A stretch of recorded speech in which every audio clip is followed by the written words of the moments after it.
neoplasia es lo mismo que decir tumoración o tumor. Puede ser benigno o maligno, ¿sí? El término neoplasia en sí mismo no significa malignidad. Y va a haber dos estructuras básicas que la definen. Una es la proliferación de células transformadas que crece y otra es el estroma.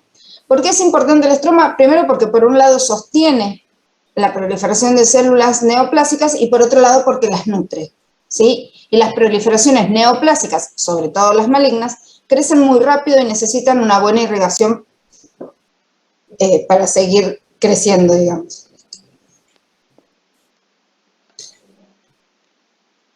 Todas nuestras células tienen la potencialidad neoplásica, es decir, la potencialidad de transformarse.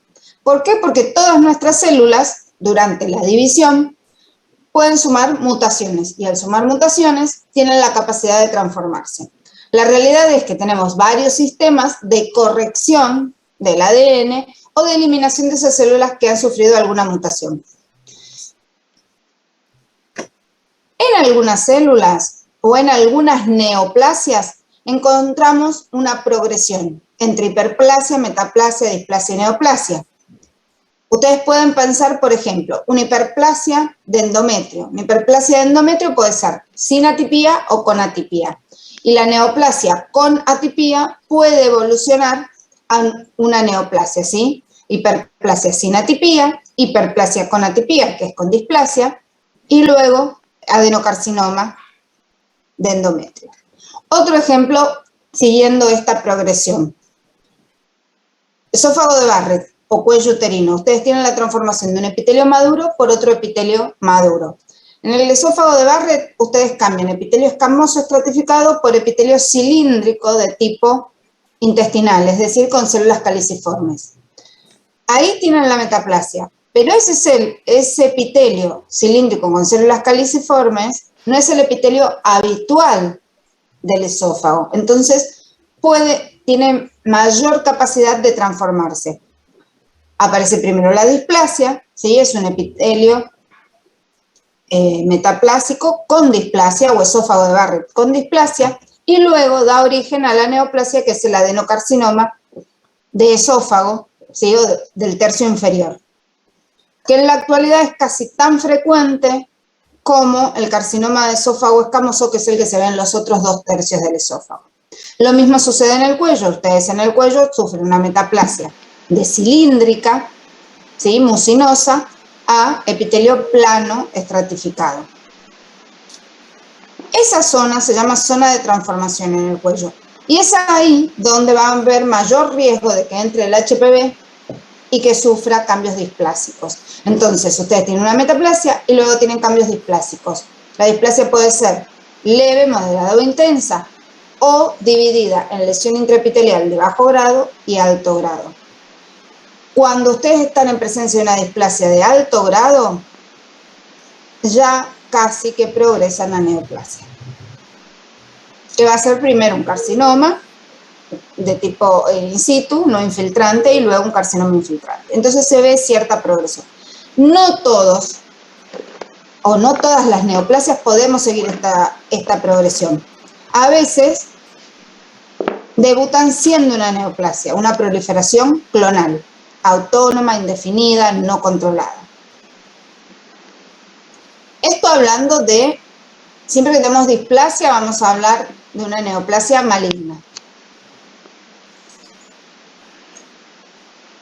Por otro lado, ¿cómo vamos a denominar los tumores? Los vamos a denominar, si son benignos, con el sufijo oma, y si son malignos, con el van a ser carcinomas o sarcomas. Los benignos, que terminan en oma, tienen que ver con su esteogénesis, es decir, si está constituido por glándulas, será adenoma. Si está constituido por glándulas, pero además tiene un quiste, será un cistoadenoma. Si está constituido por epitelio escamoso, será un papiloma. El término pólipo, nosotros lo tenemos puesto acá porque aparece en el cuadernillo, pero el término pólipo hace referencia a un crecimiento macroscópico. Cualquier proliferación que crezca sobre una superficie epitelial hacia la luz de un órgano o hacia la superficie en la piel es denominada pólipo. Pero es denominada pólipo desde un crecimiento macroscópico, porque un pólipo puede ser un adenoma velloso de colon, un pólipo puede ser un papiloma escamoso de la piel, ¿sí? Entonces, el término pólipo, les vuelvo a repetir, está acá porque ustedes lo tienen en el cuadernillo, hace referencia a un crecimiento macroscópico. En cambio, adenoma, cistoadenoma y papiloma habla de tumores benignos epiteliales. Un tumor benigno mesenquimático sería un lipoma, un fibroma. ¿Sí? Lipoma prolifera el tejido adiposo, el sufijo va a ser oma. El fibroma proliferan las células fibrosas o fibroblastos.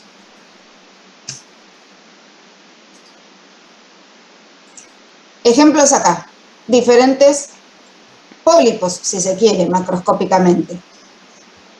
Esto de acá tiene un pedículo y una cabeza. Esto es un pólipo macroscópicamente, pero si nosotros lo vemos, muy probablemente sea un adenoma histológicamente.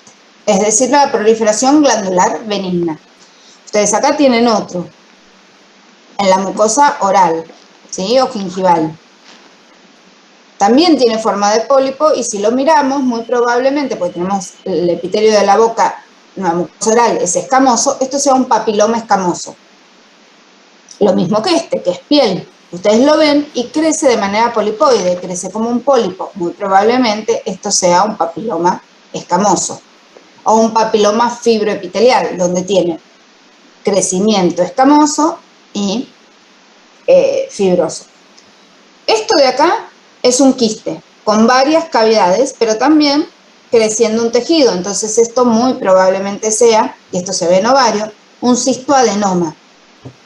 ¿Sí? Tumor benigno con proliferación glandular y quistificación. Por eso se llama cistoadenoma. Y acá, también en mucosa oral, se verá una lesión sobrelevada,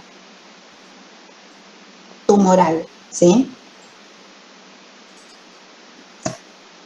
Los malignos, como les dije, se van a agrupar en dos grandes grupos, en dos subgrupos, carcinomas y sarcomas. Carcinomas son los epiteliales y sarcomas son los mesenquimáticos o de tejido conectivo. Acá en los carcinomas vamos a encontrar los carcinomas escamosos o pavimentosos o epidermoides, es lo mismo. Escamosos, pavimentosos y epidermoides es lo mismo. En la actualidad se tiende a poner carcinoma escamoso, pero no estaría mal si dice pavimentoso o epidermoide. Y los adenocarcinomas, es decir, los que tienen epitelio plano estratificado y los que tienen glándulas. Y luego tienen los carcinomas uroteliales. Son los tres tipos de carcinomas que van a encontrar. En cambio, sarcomas tienen varios. Liposarcoma, leiomiosarcoma, fibrosarcoma, hemangiosarcoma, ¿sí? Dependiendo de lo que prolifere. Profe, permiso. Sí. ¿Puede repetir cuáles son los tres tipos de carcinoma de vuelta, por favor? Sí, carcinomas escamosos, adenocarcinomas y carcinomas uroteliales.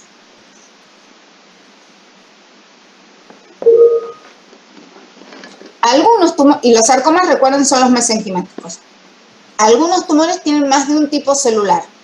Pueden ser los tumores mixtos o los tumores compuestos. Los tumores mixtos se originan a partir de un solo clon de células que tienen la potencialidad de generar dos tipos de células. Es decir, una célula del mismo origen embrionario con dos formaciones de células maduras. Por ejemplo, el tumor mixto de glándulas salivales o adenoma pleomorfo, que es el tumor benigno más frecuente de glándulas salivales, donde ustedes van a ver, por un lado, células mesenquimáticas, ¿sí? De tipo cartilaginosa la gran mayoría de las veces, y por otro lado, células epiteliales de tipo cuboide o cilíndrica formando glándulas. En cambio, los tumores compuestos, que son los teratomas, tienen origen en las tres capas embrionarias: mesodermo, ectodermo y endodermo. Entonces van a tener diferentes epitelios de todo tipo: neural, epidérmico, bronquial, cartilaginoso. ¿Por qué? Porque derivan de las tres capas embrionarias. En cambio acá tienen un mismo origen embrionario con diferentes células. Y en los teratomas tienen diferente origen embrionario. Miren acá. Macroscópicamente, dos tumores, ¿sí? Esto es más difícil de interpretar el órgano, pero está horizontalizado y esto es el cuerpo del útero. Y todo esto que ustedes ven acá creciendo, sin límites, mal definido, es un carcinoma de endometrio. Entonces ustedes van a ver acá glándulas, ¿sí? Porque es un carcinoma de endometrio. En cambio, estos que ven acá ustedes, que crece por debajo de la piel, ustedes tienen piel acá arriba y lo tienen por debajo de la piel, es un nódulo que dentro de todo tiene unos límites bastante definidos, acá por ahí se pierden, de coloración blanco-amarillenta, dentro de todo firme, y que en la histología va a mostrar esto, que son células de tipo lipoblastos. Esto es característico del liposarcoma.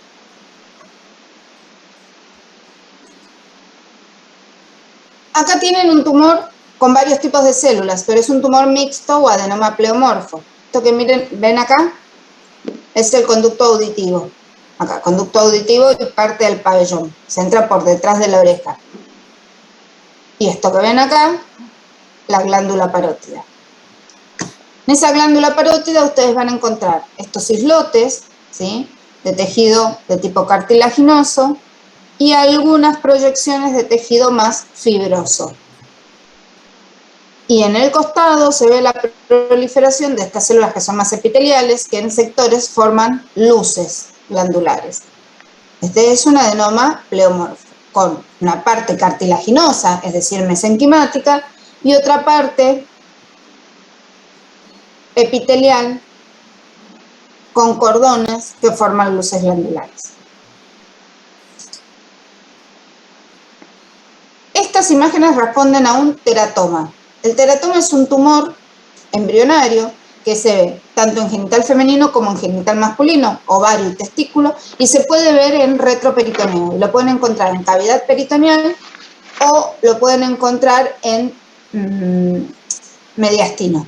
¿Sí? Son tumores que se originan en las 3 capas embrionarias. Entonces van a tener en su constitución diferentes tejidos.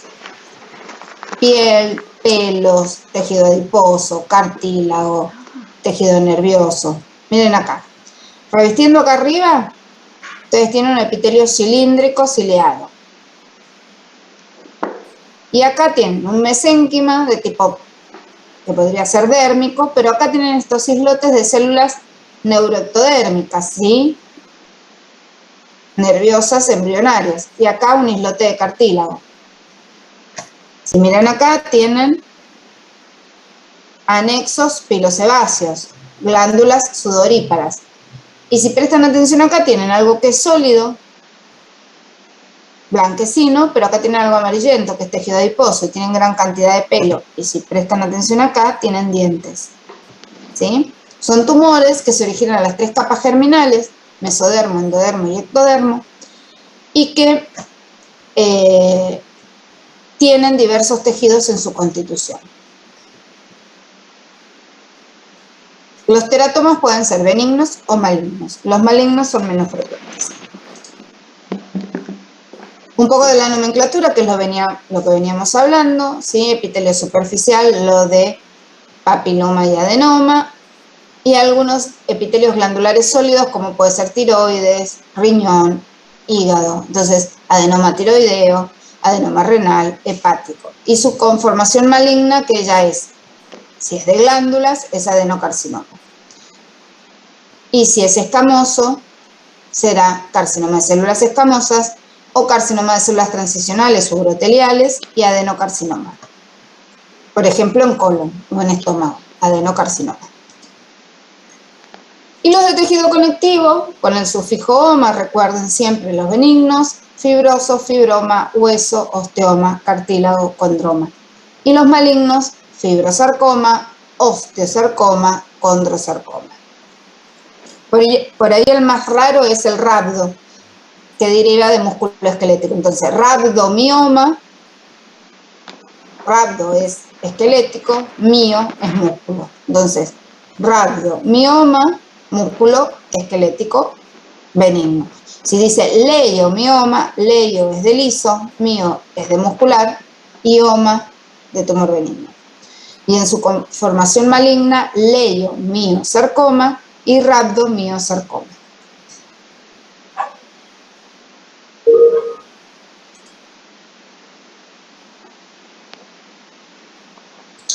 Existen dos lesiones que no son neoplasias, pero que se semejan macroscópicamente tumores. ¿Por qué semejan macroscópicamente tumores? Porque crecen como una tumoración, es decir, que ocupan un espacio y pueden desplazar estructuras o obstruir algunas estructuras porque están creciendo y forman una tumoración. Esos son los coristomas y los amartomas.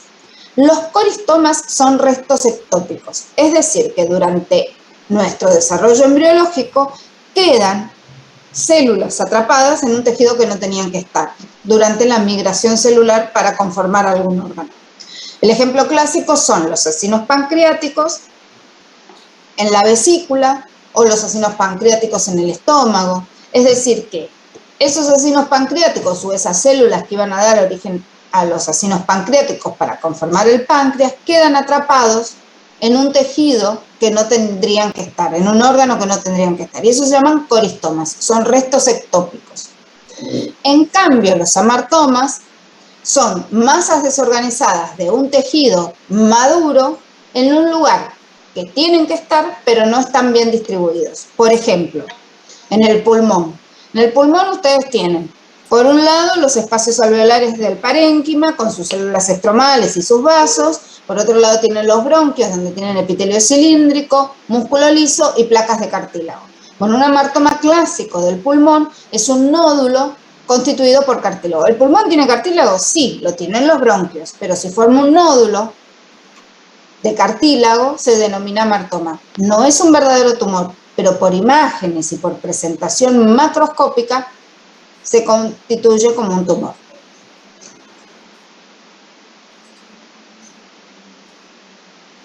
Miren acá, esto de acá es mucosa cilíndrica de tipo vellosa y por debajo tiene estos acinos. Esto es una vesícula y por debajo acinos pancreáticos, coristoma. Si ustedes miran acá, tienen un poco fibrosados, pero se ven espacios alveolares. Y acá en el medio pueden ver claramente que tienen placas de cartílago. Esto es un amartoma, porque hay cartílago en el pulmón, sí, hay cartílago en el pulmón rodeando los bronquios. Pero cuando se conforma una masa de cartílago en este pulmón, y es tejido maduro siempre, lo mismo que acá, siempre que sea tejido maduro y sin cambios displásicos,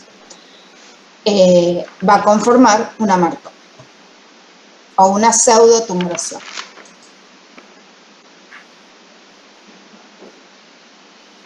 Biología del crecimiento tumoral.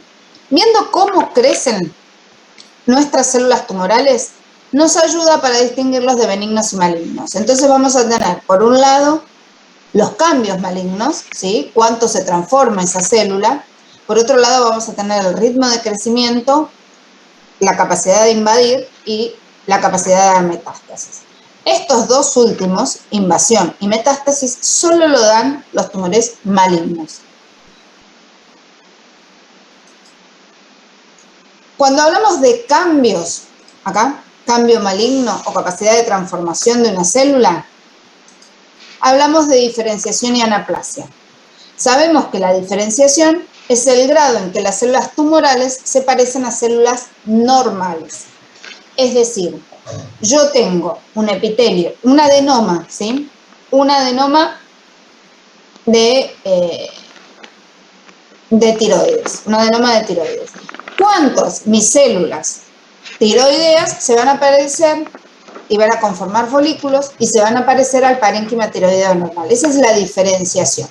Los tumores benignos son bien diferenciados, es decir, que el tumor tiene ciertas características, el adenoma de tiroides tiene ciertas características que son similares al parénquima tiroideo normal. Por ejemplo, un leiomioma, que es un tumor de músculo liso que se da en el útero. cuánto se parece mi tumor benigno de músculo liso al miometrio, que es el músculo liso que hay en el útero. Los tumores benignos son bien diferenciados, es decir, que se parecen mucho a células normales. En cambio, los malignos pueden parecerse o no parecerse. ¿Sí? Entonces los vamos a clasificar a los malignos, carcinoma, escamoso, bien diferenciado, moderadamente diferenciado y poco diferenciado. Lo mismo los adenocarcinomas, bien diferenciados, moderadamente diferenciados, pocos diferenciados. Los sarcomas en general lo que hacemos es dividirlos en bajo grado y en alto grado a los sarcomas. Obviamente los de bajo grado son los que menos diferenciados y los de alto grado los más diferenciados. ¿Cómo sabemos o cómo hacemos estas divisiones en el caso de los carcinomas? El carcinoma bien diferenciado, ¿sí? Va a ser un carcinoma, hablando del carcinoma escamoso, va a ser un carcinoma que forme perlas córneas. ¿Por qué? Porque se tiende a parecer al epitelio escamoso.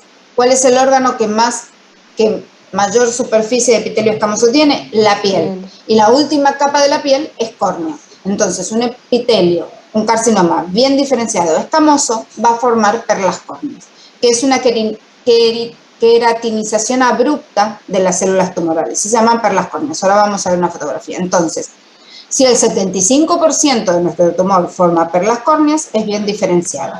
Pero si ese tumor no forma perlas córneas y solo tenemos células disqueratóxicas aisladas, que se ven en menos del 25%, va a ser poco diferenciado. ¿Por qué? Porque solo algunas células tienden a diferenciarse. Y en el medio, entre el 75 y el 25, se encuentran los moderadamente diferenciados. Lo mismo nos va a pasar con los adenocarcinomas. Si yo hablo de un adenocarcinoma, estoy hablando de un carcinoma que forma glándulas. ¿Cuándo va a ser bien diferenciado? Cuando el 75% del tumor, o más, digamos, forme luces glandulares. Va a ser moderadamente diferenciado cuando esté entre el 75 y el 25. Y cuando solo el 25% de la proliferación esboce o forme luces glandulares, va a ser poco diferenciado. ¿Sí?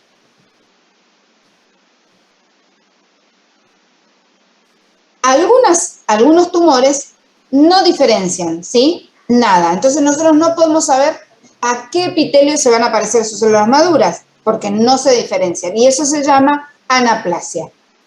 Entonces, ¿qué es la anaplasia? La falta de diferenciación, ¿sí? La falta de diferenciación es una señal de identidad de células malignas, ¿sí? Siempre que nosotros digamos que algo es anaplásico es porque carece de diferenciación y eso nos habla de malignidad. Algunas fotos. ¿Esto qué les parece? ¿Qué tejido les hace acordar?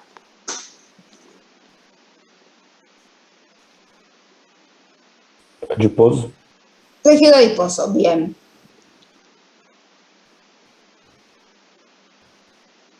Si es tejido adiposo, es un tumor benigno, porque parece tejido adiposo. Entonces nosotros ahí nomás reconocemos que es tejido adiposo. Entonces es bien diferenciado. Yo les digo que esto tiene límites netos, que crece sin infiltrar, que no da metástasis, que es bien diferenciado. ¿Cómo se llamaría un tumor benigno de tejido adiposo? ¿Lipoma? Lipoma, bien. Encapsulado, sí, es encapsulado. En realidad es una pseudocápsula. Ahora vamos a hablar por qué los tumores benignos tienen pseudocápsula, no una verdadera cápsula. El de abajo, ¿qué les parece? Tiene una coloración especial que se llama tricrómico, por eso se ven las paredes, ¿sí? Fibrosas de color azul.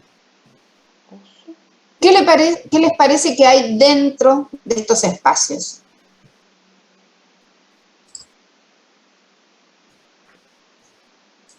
Las paredes podrían ser fibromusculares, son más fibrosas que músculo, pero podrían ser fibromusculares. ¿Qué hay en el interior?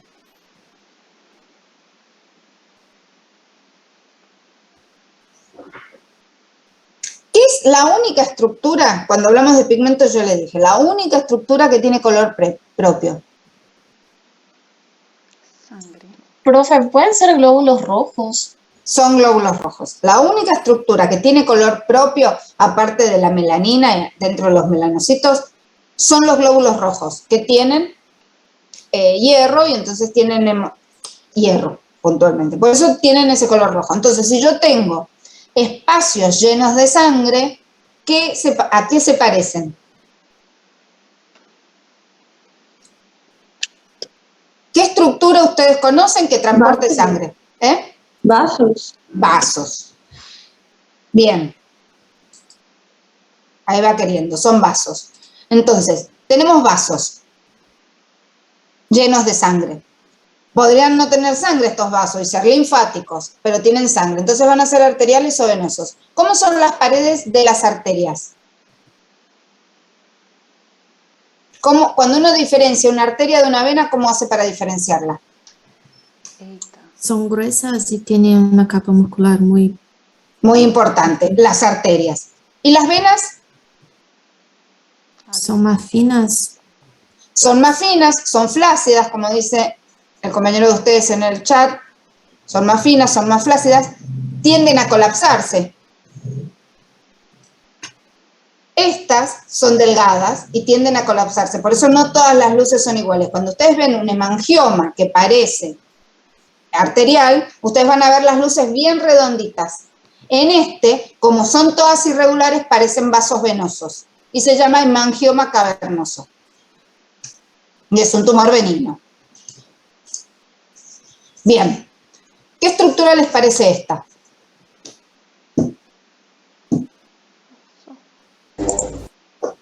Cartílago. Miren estas cositas que tienen acá. ¿Qué les parece que pueden ser? Glomérulos. No son glomérulos. Los glomérulos son pequeños vasitos. Esto es una masa celular que en el centro tiene esto rosa, sin núcleos. ¿Cómo? ¿Vaso? No. Profe, yo arriesgo, pero se me hace que en Timo habíamos visto esas estructuras. Se parecen a las del timo. Parecen corpúsculos de Casal, pero no son corpúsculos de Casal. ¿Puede ser los cuerpos de His o no? Tampoco. Miren las células. Las células son células de amplio citoplasma que tienen uniones celulares que se ven, ¿sí?, en la membrana. Si las miran abajo son las mismas células, lo que pasa es que está un poco más diferenciado, digamos. Entonces ustedes tienen células de citoplasma amplio, eosinófilo, con bordes celulares bien definidos, que se unen entre sí por desmosomas. Y lo central son células que han perdido el núcleo cuando terminan de madurar. Profe, ¿puede que sea hueso o cartílago? No.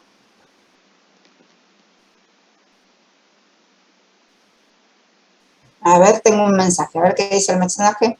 Ovario. No.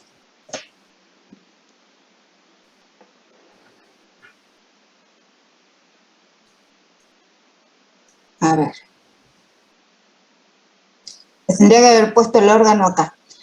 Es piel, esto. No es piel, es epitelio escamoso, para ser más concretos. Es epitelio escamoso.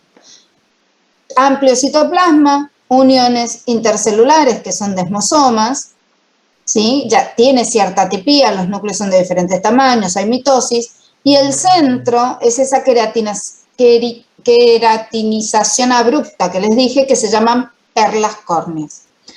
Esta imagen es la de un carcinoma escamoso bien diferenciado, ¿sí?, con formación de perlas córneas. Cuando más del 75% del tumor forma perlas córneas, es bien diferenciado.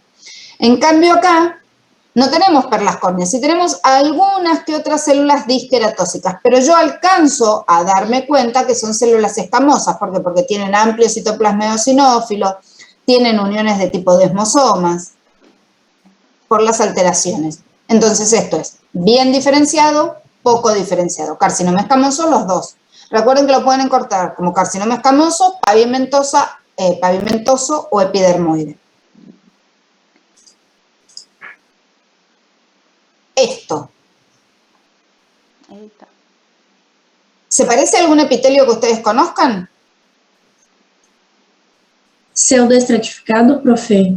No es pseudoestratificado, es estratificado, claramente.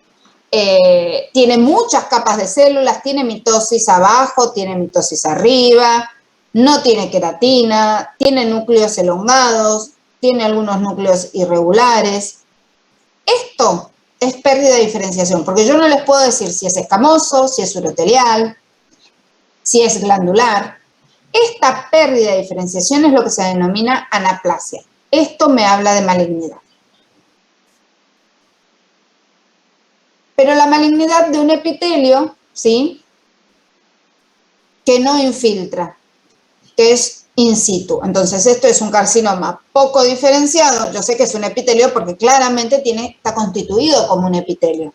Entonces, y descansa sobre una membrana basal. Entonces, cuando un epitelio prolifera dentro de sí mismo, es decir, sin infiltrar la capa, la membrana basal, es un carcinoma in situ o un adenocarcinoma in situ. Entonces, cuando nosotros tenemos una neoplasia maligna o carcinoma o adenocarcinoma in situ, es porque prolifera dentro del epitelio sin atravesar la membrana basal.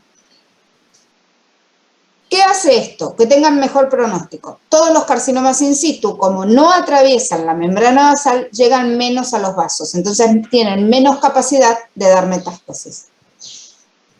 Entonces, si yo les pregunto, ¿qué es un carcinoma in situ? Es una proliferación maligna, ¿sí?, que crece dentro del epitelio sin atravesar la membrana basal. Bien, pregunta de examen, les aviso. ¿Qué es un carcinoma in situ?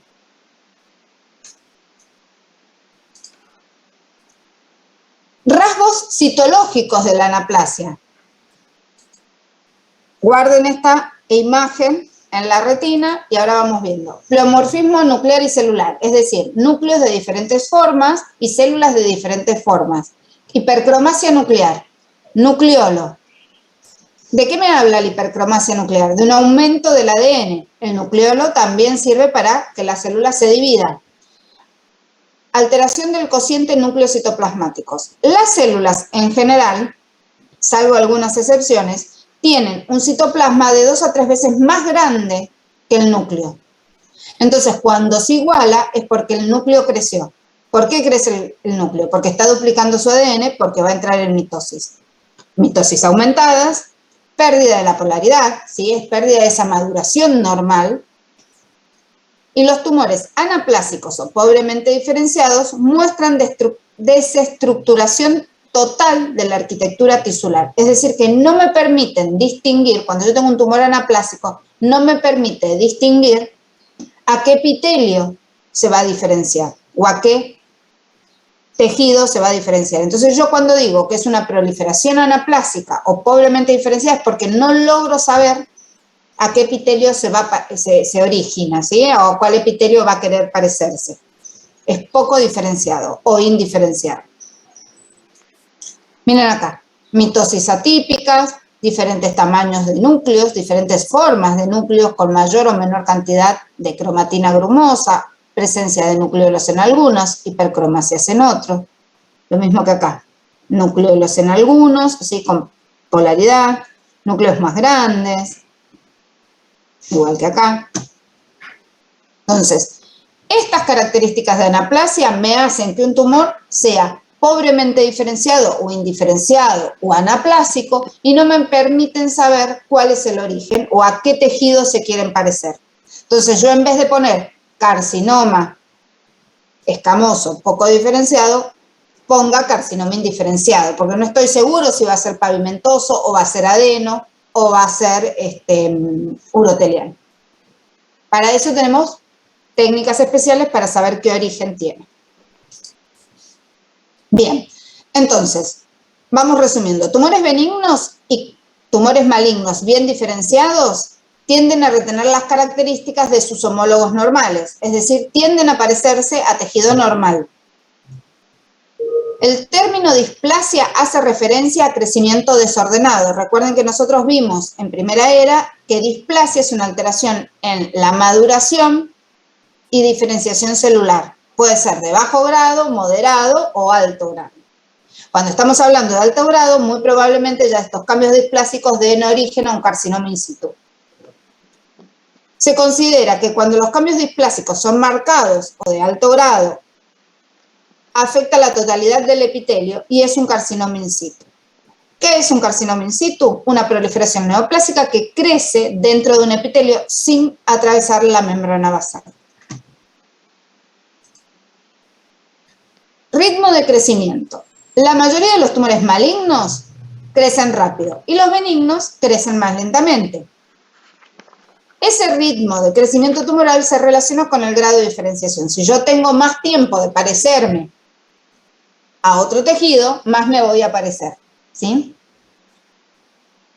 Los tumores de crecimiento rápido tienen un recambio elevado de la celularidad, con lo cual tienen un ritmo de proliferación alto y apoptosis también.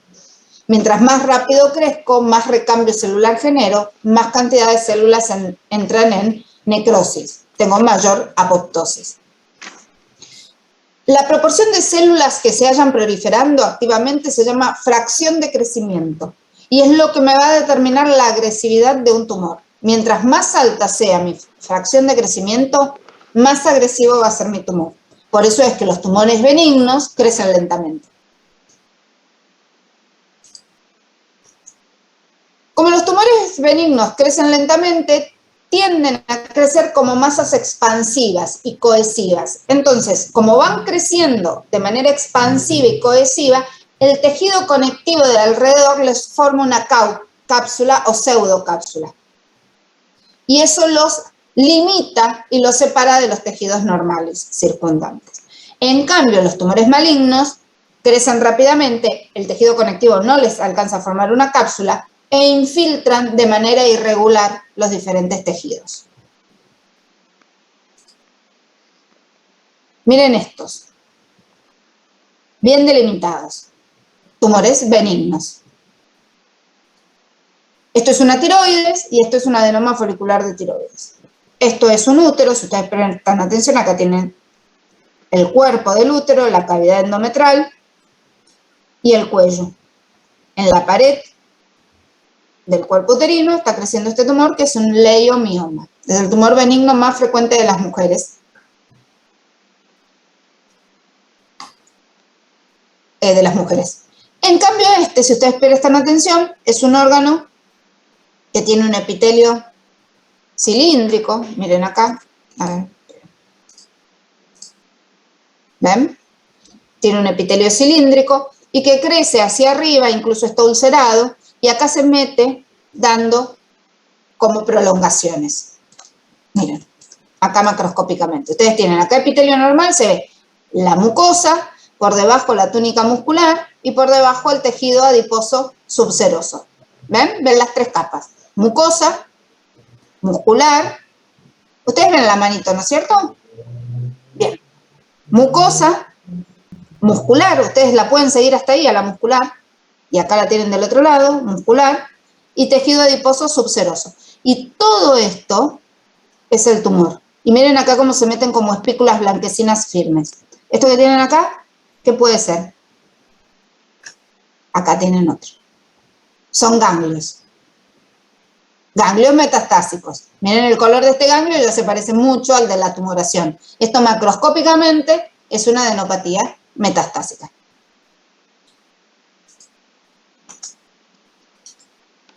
Profe, Sí. ¿qué órgano es este? Es un órgano del tubo digestivo, por lo que parece es colon. Gracias. De nada. Adenocarcinoma, ¿sí? Colon, adenocarcinoma. Tiroides, adenoma. De tiroides, puntualmente un adenoma folicular. Cuerpo uterino, leiomioma. Tumor de músculo liso, benigno. Las metástasis. es la característica más importante que distingue los tumores benignos de los malignos, ¿sí? Los benignos no dan metástasis, no tienen capacidad de dar metástasis. ¿Y qué es la metástasis? Un foco a distancia de un tumor primario. Implica invasión de linfáticos, vasos sanguíneos o cavidades, es decir, que las células neoplásicas se van a transformar como émbolos y van a migrar a diferentes regiones. Lo puede hacer por vasos linfáticos, vasos sanguíneos o contigüidad llegar a una cavidad. Diseña cavidades del organismo. ¿Qué cavidades? Cavidades preformadas. Pleura, peritoneo, pericardio. Los más frecuentemente afectados son pleura y peritoneo. Diseminación por vía linfática es la que más frecuentemente hacen los carcinomas y al hacerlo por vía linfática, ¿dónde dan la metástasis? En ganglios, ¿sí? Entonces, siempre que saquemos un carcinoma, vamos a estudiar los ganglios regionales. Carcinoma de mama, ganglios axilares. Bien, diseminación por vía linfática. Es lo más frecuente de los carcinomas. La diseminación por vía hematógena es más frecuente en los sarcomas. Sarcoma de muslo, ¿sí? Un fibrosarcoma de muslo, metástasis a distancia en pulmón, por ejemplo. No significa... Sí. ¿Y por qué eso explica entonces por qué algunos tumores tienen predilección para hacer metástasis en ciertos órganos? Sí. Por eso es que, pensando, les hablo de mama porque es un tumor bastante frecuente, les podría hablar de colon, en la imagen anterior se veía cómo estaba metastásico en el ganglio ya. ¿Por qué? Porque los carcinomas tienden a dar primero diseminación por vía linfática, pero no significa que no van a dar por vía hematógena, ¿sí? Entonces dan primero por vía linfática, por eso estudiamos primero los ganglios axilares en el caso de la mama, o los ganglios del tejido adiposo pericolónico en el caso de un colon, o en un pulmón los tumores peribronquiales, pero si ese tumor continúa y no se cura el paciente, pueden dar metástasis a distancia por vía hematógena. Entonces después de varios años, ustedes tienen un carcinoma de mama donde les sacaron la axila y la paciente desarrolla metástasis en hígado, o en pulmón, o en cerebro. ¿Y cómo lo hizo? Por vía hematógena. Miren acá, ustedes tienen una proliferación maligna creciendo. Mientras crezca dentro del epitelio y no atraviese la membrana basal, que es esto que tienen acá, no atraviese la membrana basal, no va a llegar nunca a los vasos. Ni a los vasos linfáticos, que son los que están más arriba, por eso los carcinomas, su primera metástasis es por vía linfática, porque tienen más cerca los linfáticos, ni a los vasos arteriales. En cambio, cuando atraviesa la membrana basal, llega a los vasos, primero a los linfáticos y luego a los vasculares. Profe, la primera imagen sería carcinoma in situ. Tiene alguna que se está queriendo escapar, pero si esta línea de células como cuadraditas, o esta línea de imágenes cuadraditas que representa la membrana basal no estuviera con esta más abajo, sería in situ, totalmente. Cuando un tumor no atraviesa la membrana basal y crece dentro del epitelio, es un tumor in situ. ¿Hay otras vías de diseminación? Sí, para dar metástasis. Canalicular. ¿Dónde se ve canalicular? En el pulmón. Ustedes pueden tener un tumor en la base que a través de los bronquios, que son canalículos, se disemine a otras regiones del pulmón. En el hígado también, a través de los canalículos biliares. Ustedes lo tienen en un segmento del hígado y a través de los canalículos llegue a otro segmento del pulmón. La vía de metástasis por inoculación es una vía iatrogénica que estamos tratando de que no exista, y es cuando durante una punción o una biopsia incisional para hacer diagnóstico nos quedan células sembradas en el recorrido de la aguja o en el recorrido de la extracción del órgano. También puede pasar en una cirugía. A veces pasa que nos sacan la vesícula por un carcinoma o sin sospechar que tiene un carcinoma, y varios meses después el paciente desarrolla en la herida quirúrgica una metástasis, y eso sería inoculación. Por eso se dice que a la hora de extraer cualquier órgano con sospecha de benignidad o malignidad, sobre todo la vesícula, porque los carcinomas de vesículas no son fáciles de diagnosticar. Generalmente son un hallazgo en una vesícula que es extraída por cálculos. La gran mayoría de las veces la vesícula se extrae por cálculos y como hallazgo tiene un adenocarcinoma. Entonces uno tiene que ser lo más limpio posible a la hora de sacar los órganos, por más de que sea una patología benigna o que la sospecha clínica sea de una patología benigna. Y luego tenemos los linfáticos perineurales, y los linfáticos perineurales es una vía de diseminación metastásica que se ha visto en mama y en próstata. ¿Dónde van las metástasis? ¿Cuáles son los órganos blancos que frecuentemente tienen metástasis? Hígado, pulmón, cerebro, huesos, ganglios regionales y serosas. ¿Sí? Estos tres por vía hematógena, esta por vía linfática y la serosa, la diseminación a cavidades. ¿Sí? Pleura, pericardio es re poco frecuente, y peritoneo. Hígado, hueso, miren acá.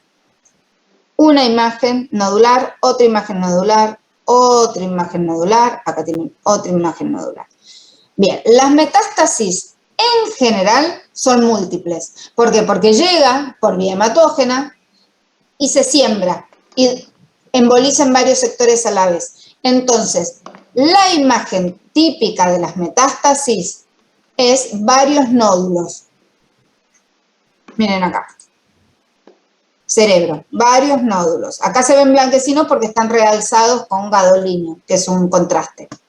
Lo mismo que acá en pulmón. Miren acá, se ven, porque tiene otra ventana, es una ventana de partes blandas, entonces se ven los nódulos bien delimitados. Esta imagen de múltiples nódulos es sinónimo por imágenes de metástasis o de secundarismo.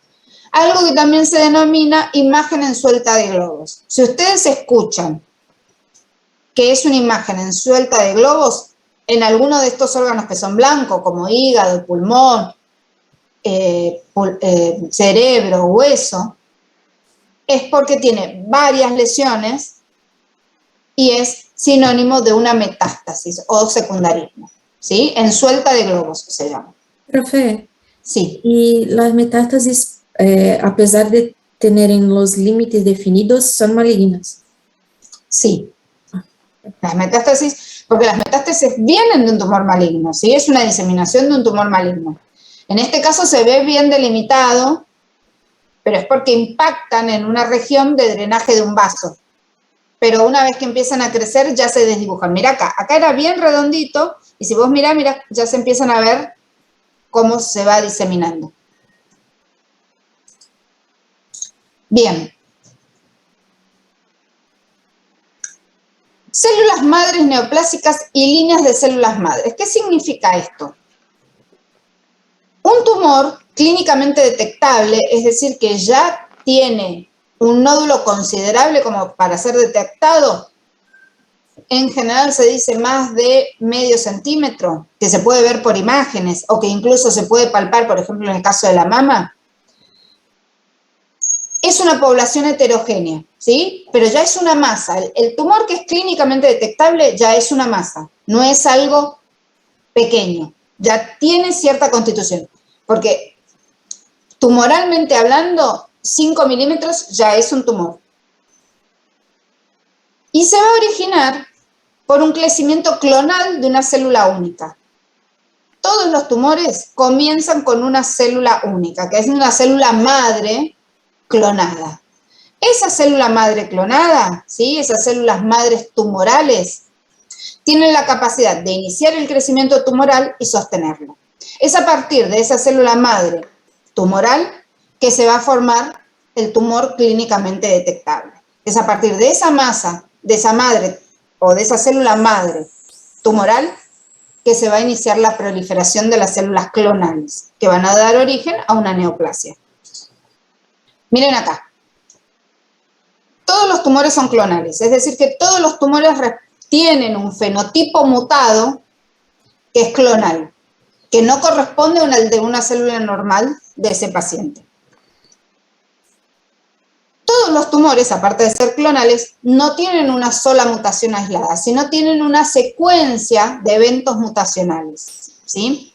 Una sola mutación aislada no hace a un tumor. Profe, ¿sí? cayó, ¿tiene cómo volver? ¿Cómo? Cayó acá la internet, ¿tiene cómo volver o no? ¿Puedo repetir lo que dijo anteriormente porque se cayó el internet? Ok. Miren acá. Antes de esta diapo, Bien. ahí. Bien, un tumor clínicamente detectable es un tumor que ya tiene un tamaño que puede ser visto por imágenes o palpado de alguna manera. Entonces ya es una población celular. Esa población celular tiene un crecimiento clonal que viene de una célula única, que es una célula madre tumoral, que es clonal. ¿Por qué? Porque tiene mutaciones. Esa célula madre es única y va a ser la que va a tener la capacidad de iniciar el crecimiento tumoral y sostenerlo. Y va a dar origen a ese tumor. Recuerden que cuando uno habla de un tumor, habla de un crecimiento de células. En este caso, clonales. Entonces, todos los tumores son clonales y se originan a partir de una célula madre clonada o mutada. Pero no es una sola mutación, sino es una secuencia de eventos mutacionales. Miren acá, ustedes tienen una célula normal que sufre una primera mutación, esa mutación se puede heredar a las células siguientes, pero pueden entrar en apoptosis, entonces estas no seguir evolucionando, pero se le suma una segunda mutación, una tercera mutación, hasta que se forma una célula madre multimutada, ¿sí? O plurimutada, porque recuerden, no es una sola mutación. Es como una golondrina no hace verano, bueno, una mutación no hace tumor. ¿Ok? Son varias mutaciones en diferentes lugares que predisponen a ese desarrollo de esa masa tumoral de manera anárquica y autónoma. Va a ser esa madre la que va a iniciar, esa célula madre mutada, la que va a iniciar la proliferación de esas células y las va a sostener en el tiempo para conformar una proliferación clonal, es decir, una proliferación tumoral. Bien, resumiendo, hacemos diferencias entre benigno y maligno. Benigno, células maduras, diferenciadas, mitosis pocas o ninguna, porque crecen lentamente, entonces no alcanzan a verse las mitosis. Polaridad y arquitectura celular conservada, esto habla de diferenciación. Crecimiento expansivo, esto habla de crecimiento lento. Pseudocápsula también tiene que ver con el crecimiento expansivo y crecimiento lento. Límites netos dados por una pseudocápsula, no dan metástasis, no recidivan, no son agresivos. ¿Qué significa recidiva? Es que vuelven a aparecer. Ojo con los tumores benignos que son sacados de manera incompleta porque vuelven a aparecer. Y eso no significa que haya recidivado, sino que me quedó un pedacito de tumor puesto y vuelve a crecer. Frecuente en los nevos. Viene el dermatólogo y dice, no, eso es un nevo, es un lunar, ¿sí? Es benigno. Te lo saco. Pero lo saca con márgenes comprometidos. Es decir, que me quedó un pedacito de ese lunar puesto en la piel. Recuerden que el lunar es el nombre coloquial, el nombre médico es nevo. Entonces me quedan células névicas puestas en la piel. Pero yo me lo miro y no tengo nada. Varios años después me vuelve a salir un nevo en ese lugar. ¿Pero por qué me vuelve a salir? No porque sea maligno y tenga la capacidad de recidiva, sino porque me lo sacaron incompleto y quedaron células que volvieron a crecer. ¿Bien? Esas células que vuelven a crecer sobre la cicatriz se suelen llamar pseudomelanomas, porque el paciente se asusta, el dermatólogo se asusta, porque dice, pero si yo te lo saqué, qué sé yo, ¿por qué volvió a crecer? Es porque estaban los límites incompletos. Bien, cuando hablo de límites hablo de márgenes de tejido sano, que siempre tienen que ser resecado el tumor con un borde, si es maligno, ¿no? Y si es benigno también por estas características de la residencia. Siempre tiene que estar el tumor benigno o maligno con un límite pequeño, si es benigno, y si es maligno más grande, de tejido sano, para que no vuelva a aparecer o no vuelva a crecer o no recidive. Bien, maligno. Profe. Células, sí. Siempre que se saca un lunar, ¿se lo manda a hacer biopsia? Siempre, siempre. Cualquier cosa que te saquen tiene que ir a anatomía patológica. Porque clínicamente, ustedes sepan que el diagnóstico clínico es un diagnóstico presuntivo. El único diagnóstico de certeza es el de anatomía patológica, donde yo compruebo lo que estoy viendo. Tenemos otros, qué sé yo, si ustedes me están hablando de linfoma, la citometría de flujo también hace un diagnóstico de certeza. ¿Por qué? Porque me marca las células para poder decirme qué tipo de células son en ese linfoma o en esa leucemia.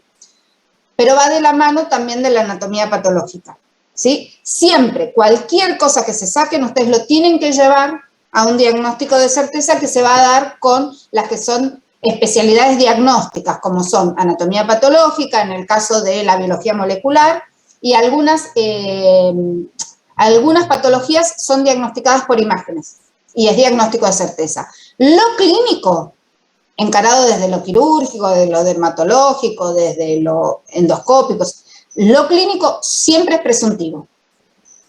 Por eso es que cuando nosotros sospechamos un diagnóstico, tenemos que pensar como clínicos en diagnósticos diferenciales. Porque puede ser otra cosa, por más de que la sospecha sea alta. Y siempre se manda a alguna especialidad que sea diagnóstica. Bien, maligno, células atípicas, diferentes grados de anaplasia o de pérdida de maduración, células indiferenciadas, mitosis numerosas, atípicas, pérdida de la polaridad y de la arquitectura celular, crecimiento infiltrante, límites irregulares, metastásicos, recidivantes y agresivos.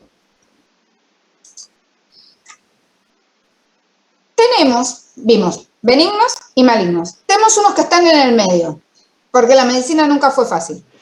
Esos que están en el medio son tumores que crecen como tumores benignos, pero que tienen la potencialidad de infiltrar y dar metástasis. Infiltran localmente y entonces pueden recidivar y pueden dar eventualmente metástasis. Entonces, muchas veces están formadas por células típicas, bien diferenciadas, maduras, y a veces tienen este grado de diferenciación variable, suelen estar encapsulados, pero lo que hace que la evolución sea incierta o esa potencialidad clínica es porque pueden dar metástasis o recidivar. Son tumores histológicamente benignos con un comportamiento biológico incierto. Entonces, si yo tengo un tumor que sospecho que es de evolución incierta, lo voy a tratar y lo voy a controlar como un tumor maligno, por más que histológicamente parezcan benignos. Ya están definidos estos tumores de evolución incierta, porque a lo largo de los años todo se clasifica y se estudia. Entonces, clínicamente, en un momento dado vimos que algunos tumores de ovario que parecían malignos aparecían con metástasis después de 20 años. ¿Por qué? Porque eran de evolución incierta. Entonces, en la actualidad nosotros tenemos tumores de ovario que son benignos, tumores de ovario que son de evolución incierta o comportamiento biológico incierto, o borderline, se le dice tumor borderline, ¿sí? Porque está en el borde o limítrofe, y tumores malignos. Nos pasa en ovario, nos pasa en algunos sarcomas, ¿sí? Nosotros vemos sarcomas como el liposarcoma. Ustedes tienen un liposarcoma, sabemos que es completamente maligno, y el lipoma sabemos que es completamente benigno. Pero está el tumor lipomatoso atípico, que es un tumor de evolución incierta, porque parece un lipoma, pero tiene ciertas características histológicas que nos hacen sospechar que puede dar metástasis o recidivar. Entonces son tumores que están en el medio, que si bien parecen benignos, pero tienen la capacidad de dar metástasis o recidivar. Entonces los controlamos más como si fueran malignos. Se llaman tumores de evolución incierta o tumores borderline, borderline, digamos, o border, se puede decir, o limítrofes. Epidemiología, un poquito, de cuáles son los tumores más frecuentes. Varón, pulmón, próstata y colon. Mujer, mama, pulmón, colon, endometrio. Antes acá decía cuello. ¿Por qué disminuyó el cáncer de cuello de útero? Si bien todavía tenemos cifras altas, por la vacunación para el HPV. ¿Sí? La gran mayoría de los cánceres de cuello de útero son HPV dependientes. Si bien hay algunos que son independientes, la gran mayoría son HPV dependientes. Entonces, la vacunación para HPV hace que disminuya el cáncer de cuello de útero, ¿sí? Ustedes miran algunos artículos, van a encontrar mama, pulmón, colon, cuello. ¿Por qué? Porque era el más frecuente hasta hace unos años. Los cánceres forman parte de la segunda causa de muerte a nivel mundial. ¿Cuál es la primera? Médica, lo cardiovascular. Y la primera a nivel general, los accidentes de tránsito. ¿Sí? Los accidentes de tránsito siguen siendo la primera causa de muerte a nivel mundial, seguidos de los cardiovasculares y de las neoplasias, de los carcinomas o tumores malignos. En la Argentina, el 20% de la mortalidad es por cáncer. ¿Los factores geográficos y medioambientales influyen? Sí, influyen bastante. Tiene que ver la dieta, tiene que ver el lugar donde vivimos, si hay mayor o menor contaminación, el lugar donde trabajamos, la exposición a diferentes carcinógenos. Por ejemplo, en Japón el cáncer gástrico es 6 veces mayor que en Estados Unidos y el de colon es menos frecuente. En cambio, en Estados Unidos es muchísimo más frecuente el cáncer de colon que el cáncer gástrico. El cáncer de colon está asociado al alto consumo de carnes rojas y dietas pobres en fibras. Entonces, está mucho consumo de carne en Estados Unidos, igual que Argentina y Brasil, ¿sí? Tenemos mucho consumo de carne, mucha incidencia de cáncer de colon. ¿Por qué? Las carnes rojas son más difíciles de digerir, entonces generan un estado de inflamación constante en el colon que hace que haya muchos radicales libres, y esos radicales libres dañan el ADN y eso genera una mutación más sobre nuestras células, favoreciendo la clonalidad o la potencialidad de transformarse. Profe, ¿los alimentos transgénicos también tienen alta potencialidad para causar cáncer o no? Hay diferentes estudios sobre los alimentos transgénicos que como están tocados genéticamente, es decir, que son células que están mutadas. Por ejemplo, el girasol. El girasol es un alimento que es transgénico hace años. ¿Por qué? Porque el girasol nativo, digamos, el que no estaba transformado de manera genética, se llenaba de bichos, de hongos, las semillas salían chiquitas, una salía chiquita, otra salía grande.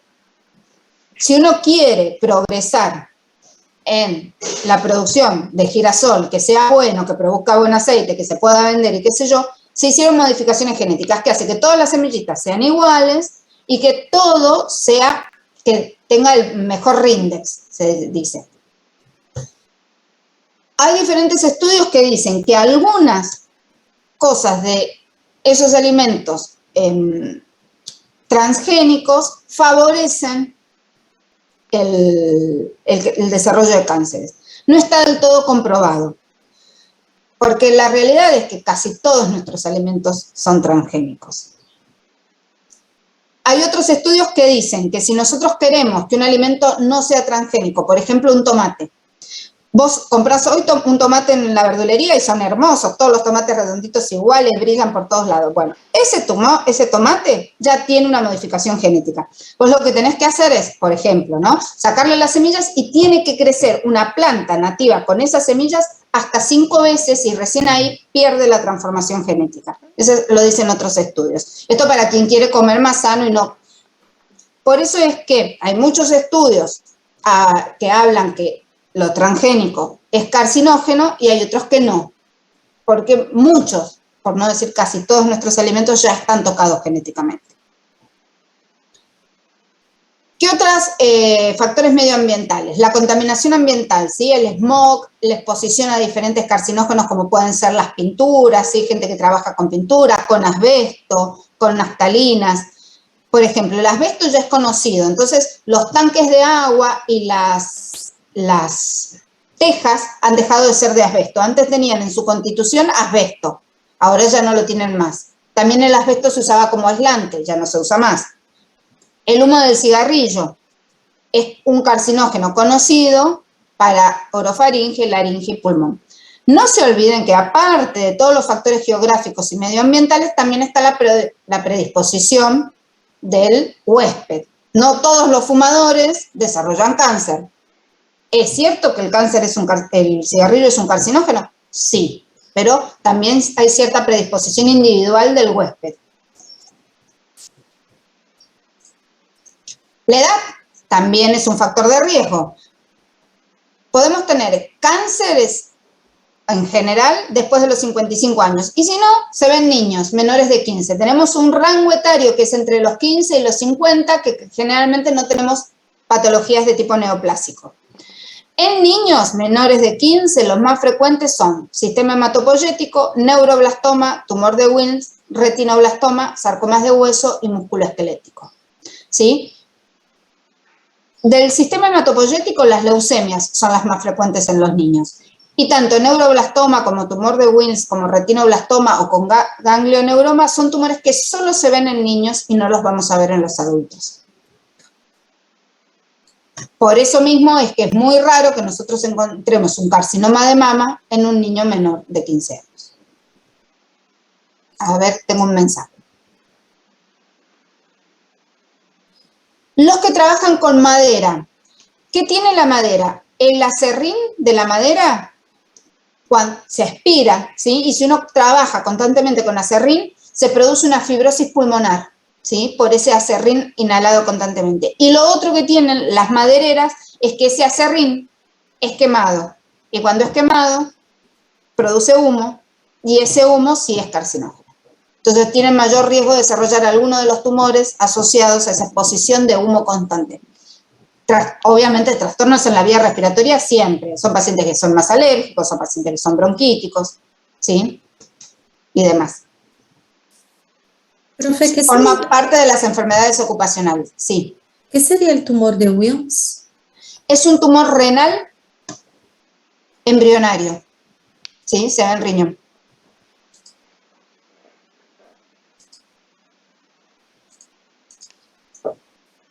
Esto es un retinoblastoma, es un tumor embrionario que se ve en niños, que no se ve en adultos, que está asociado a un gen que se llama gen del retinoblastoma. RT es uno de los genes más asociados. Tiene que tener su expresión en los dos alelos para que se produzca el tumor. Es un gen que puede ser hereditario, ¿sí? En línea germinal.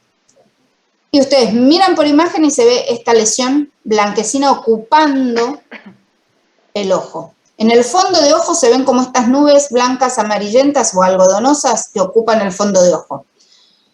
Obviamente cuando sacan el ojo tienen esto. Esta imagen obviamente no corresponde a ninguna de estas dos, porque si ustedes miraran esta imagen, todo el ojo estaría blanco y toda esta nube algodonosa ocuparía todo mi fondo de ojo. Es una proliferación embrionaria. Entonces tienen estas células que los patólogos solemos decir células pequeñas, redondas y azules. Y en este caso, puntualmente en el retinoblastoma, como pasa en el neuroblastoma, forman como rosetas. Es decir, como estas pequeñas flores, esto se llama roseta. Un crecimiento en roseta es esta disposición de las células que parecen como florcitas, como margaritas. Van a ver que en patología todo tiene una comparación con algo conocido para poder interpretarlo. Esto de acá es un tumor de Wilms. Es un riñón partido a la mitad. O sea, lo hicieron así, lo partieron. Entonces estamos viendo toda esta masa tumoral creciendo en el riñón. Y acá vemos que son células de tipo embrionarias, ¿sí? Con poca diferenciación. Yo no puedo saber si esto es un epitelio, si es un mesénquima. Acá tengo algunas que parecen de tipo epitelial, como que esbozaran algunos glomérulos o luces glandulares, pero es un tumor que tiene un componente mesenquimático, un componente embrionario y un componente epitelial, el tumor de Wilms. Tumor que se ve en niños. También hay un gen asociado al tumor de Wilms que se va a ver en otras neoplasias gonadales o renales, que se llama gen WT1. Ahora vamos a ver, cuando hablemos de bases moleculares, vamos a hablar algo de WT1. Predisposición genética.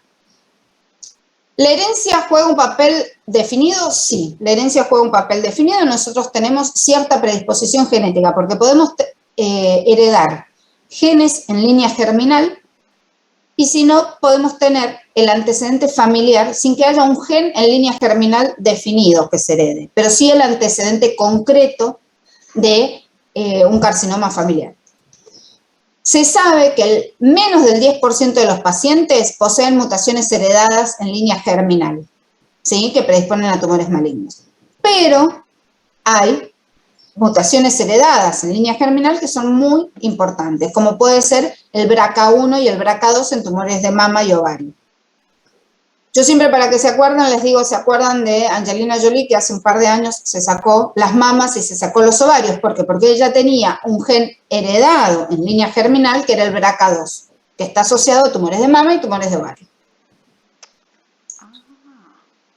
Estos genes heredados también desempeñan con frecuencia un papel importante en los tumores esporádicos. ¿Por qué? Porque a veces nosotros tenemos el gen heredado en línea germinal, pero tenemos un solo alelo. Entonces, frente a una mutación adicional que es adquirida, se van a ver en tumores esporádicos, sin que nosotros tengamos el antecedente familiar, ¿sí? De enfermedad genética conocida.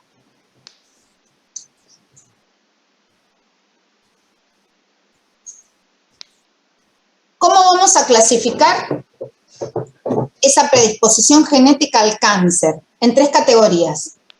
Lo que nosotros podemos tener es síndrome neoplásicos de herencia autosómica dominante. Es decir, cuando nosotros tenemos un gen heredado en línea germinal que es autosómico dominante, es decir, que se va a expresar. Entonces nosotros vamos a tener un síndrome neoplásico, es decir, un montón de alteraciones que van a definir la progresión a una neoplasia o que van a ser predisponentes a tener una neoplasia.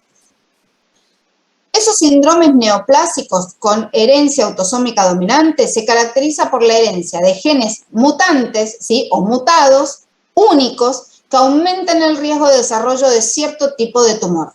Nosotros heredamos de manera germinal y autosómica dominante un gen mutado. Suele ser una mutación puntual, ¿sí? En un alelo único de un gen supresor de tumores, la gran mayoría de las veces.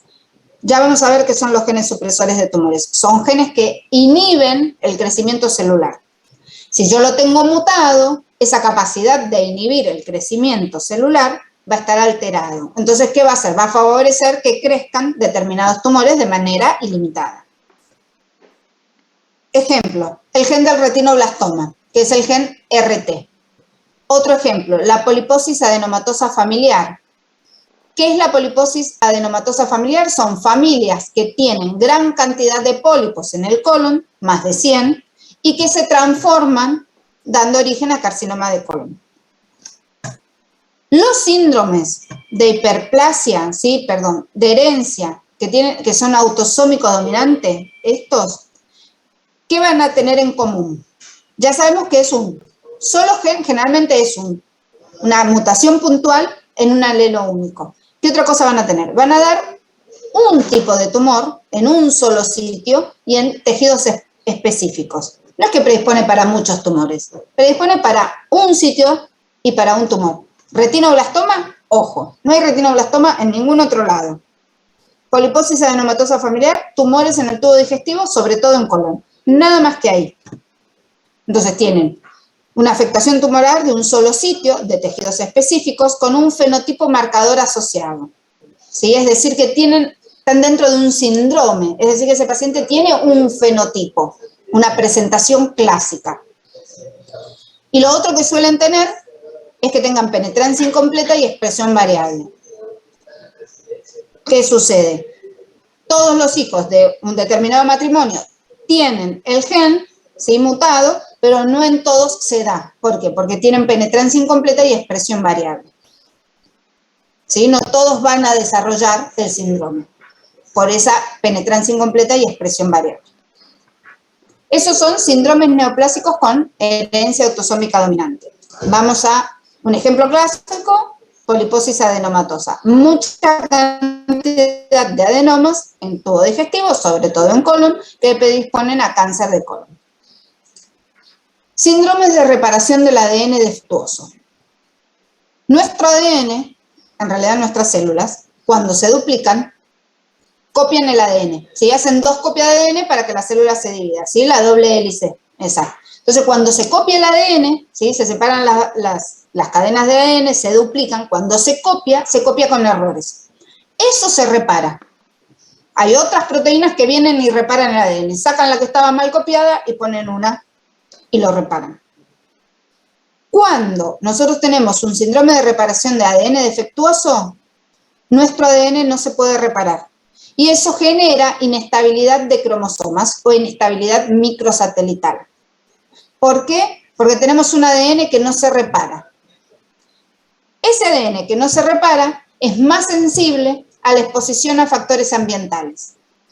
Entonces, yo tengo un ADN que no se repara de manera habitual o correcta y hace que sea más sensible, genera una estabilidad en ese ADN y en esos cromosomas, que se llama inestabilidad microsatelital, que me hace más sensible a los carcinógenos ambientales. Un ejemplo es el de cáncer de colon hereditario no polipósico. Es decir, algunos pacientes tienen cáncer de colon, ¿sí? Que es hereditario, que yo sé que nuestra familia lo tiene, que está asociado a inestabilidad microsatelital, pero no formo pólipos, sino que soy más sensible al desarrollo. ¿Por qué? Porque no inactivo mi ADN defectuoso. ¿Se entiende? Entonces, heredábamos por vía germinal una mutación puntual en un alelo solo, o en algunos alelos, pero los heredamos por vía germinal. En este tenemos un síndrome de falta de reparación de ADN defectuoso. Y luego tenemos los cánceres familiares. Se caracteriza por agrupamiento familiar de formas específicas de cáncer, ¿sí? Entonces tenemos familias que tienen cáncer de mama, familias que tienen cáncer de colon, familias que tienen melanomas, ¿sí? Cerebro, ovario. ¿Y qué tienen de carácter? No tiene un gen heredado por línea germinal, pero sí conforma una familia. Es como en la diabetes. Vieron que la diabetes tipo 2 es re importante en la genética. Si tenemos padres o familiares con diabetes tipo 2, es muy probable que desarrollemos diabetes tipo 2. Bueno, esto es igual. Si tenemos padres con carcinoma de un tipo, como puede ser mama, colon, cerebro, es más frecuente que desarrollemos ese tipo de cáncer. No hay un gen que lo determine, ¿sí? No hay una falta de reparación del ADN, pero sí tenemos los antecedentes familiares.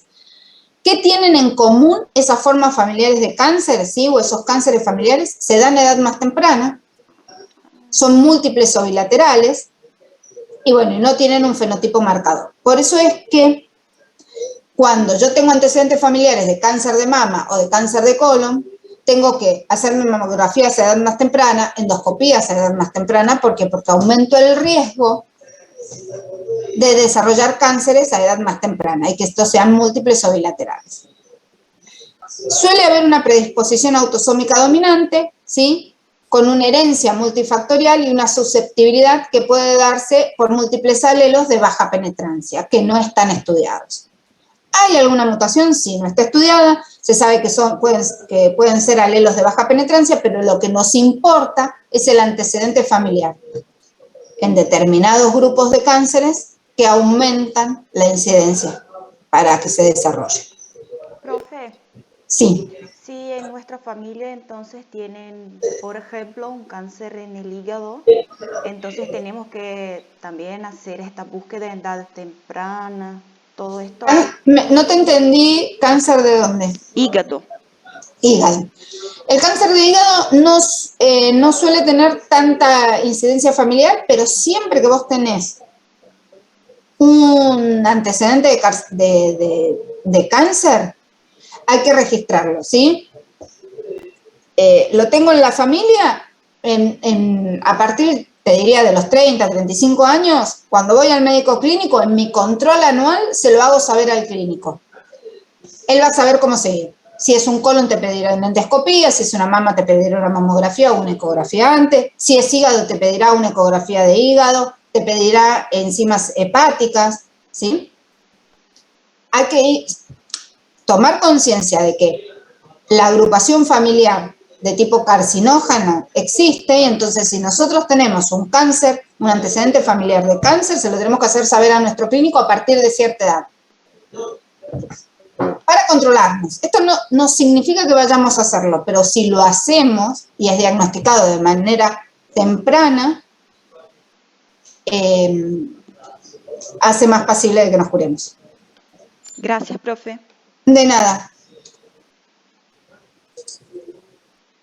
Otras afecciones predisponentes, la inflamación crónica. Ya hablamos algo de inflamación crónica, dijimos que siempre que tengamos una inflamación crónica con cualquier lesión tisular, esto lleva se puede acompañar de crecimiento celular con reparación de células, ¿sí? Pues nosotros, si dañamos, por la inflamación crónica, dañamos células normales, estas células proliferan y cuando proliferan, dividen su ADN, mayor riesgo de que muten. Y por otro lado, nosotros generamos en las inflamaciones crónicas mucha cantidad de radicales libres. Esos radicales libres dañan el ADN y eso también favorece cierta inestabilidad genómica.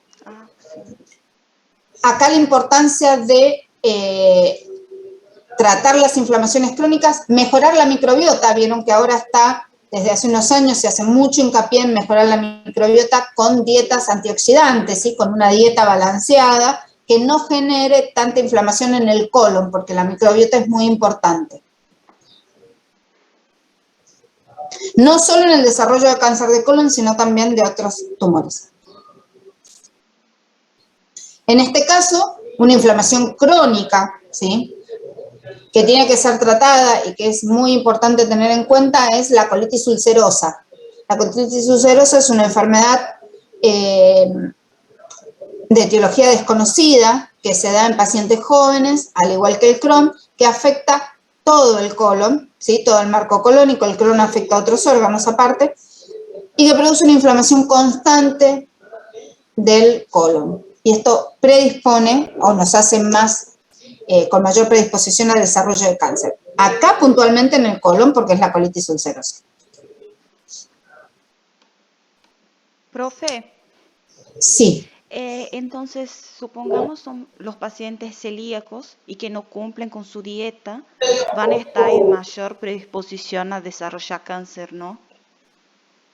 Los pacientes celíacos tienen un estado de inflamación constante cuando no cumplen con la dieta. Sí. Tienen mayor predisposición. No hay ningún estudio avalado que hable de la incidencia de cáncer asociado a enfermedad celíaca no controlada, pero sí hay estudios avalados de que la inflamación constante predispone, porque altera la biota, predispone a diferentes cánceres. Diferentes cánceres y a diferentes enfermedades, porque cuando nosotros tenemos una inflamación constante en el tubo digestivo, tenemos mayor riesgo de infecciones respiratorias. Y tiene que ver con una alteración de la microbiota. Así que sí, hay que tener cuidado con todo eso. Procesos preneoplásicos. ¿Qué son los procesos preneoplásicos? Son procesos que no son neoplásicos, pero que tienen una asociación bien definida con el cáncer. Por ejemplo, las displasias. Por ejemplo, algunos tumores benignos que posteriormente desarrollan una neoplasia maligna. Ejemplo que yo les doy.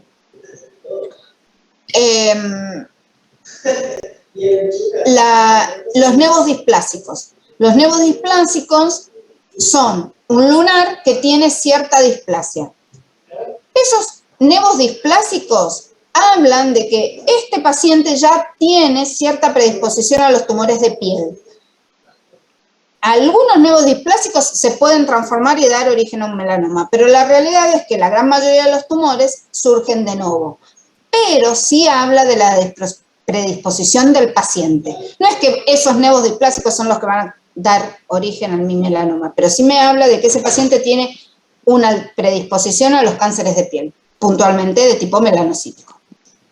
¿Bien? O por ejemplo, los pacientes que tienen HPV en el cuello uterino, tienen un condiloma combinado. ¿Todos los HPV se van a transformar a carcinoma? No, pero ya tengo cierta predisposición. Yo ya te avisé que tenés HPV, ¿sí? Entonces ya tenés una predisposición. Es cierto que la gran mayoría de los tumores se desarrollan de nuevo, no de una lesión preexistente, como puede ser el nevo displásico o el condiloma. ¿Colitis ulcerosa es preneoplásica? No. La colitis ulcerosa no es preneoplásica, pero sí es una condición de inflamación que favorece el desarrollo de cáncer. Sería una afección predisponente, no un preneoplásico, pero sí dentro de una afección predisponente. Bien, vamos a las bases moleculares. Tenemos media horita para un tema muy difícil, así que respiren profundo, vamos a entrar en las bases moleculares de cáncer, vamos a ver hasta dónde llegamos. Nosotros habíamos planificado con la doctora la clase más larga, o sea, terminarla, y ayer no la terminé y ella tampoco la pudo terminar con bases moleculares, pero ahora vamos a ver hasta dónde llegamos y seguimos la próxima clase. Todos los tumores o todas las neoplasias tienen una lesión genética como base de la carcinogénesis. Esa lesión genética puede estar en diferentes sectores. Esas lesiones genéticas pueden ser adquiridas, y los vamos a ver en las células somáticas, ¿sí? O pueden ser heredadas en línea germinal, que esto ya lo veníamos hablando. Estos tumores se van a desarrollar como una progenie clonal. ¿Por qué? Porque tienen mutaciones que les son específicas. Entonces son clones, no son como los tejidos normales del paciente. Esa progenie clonal surge de una célula única, progenitora, dañada, mutada. Bien, eso ya lo dijimos antes. Mutaciones hereditarias en línea germinal. Y los vamos a ver en todas nuestras células, esa mutación germinal. Eso es lo que nos ayuda a diagnosticar las mutaciones germinales, porque van a tener todas nuestras células la mutación porque se heredó en línea germinal. Lo que pasa es que el tumor se va a dar en el lugar que corresponda que se dé, ¿sí? Si nosotros tenemos una mutación puntual que favorece el cáncer de hígado, no vamos a desarrollar cáncer de hígado en el cerebro, por más de que la mutación también se vea en las neuronas, porque fueron heredadas por línea germinal. ¿Bien? En cambio, las mutaciones adquiridas solo lo vamos a ver en las células donde está la mutación. No van a tener todas nuestras células la mutación, sino donde se ocurre la mutación y las células se transforman.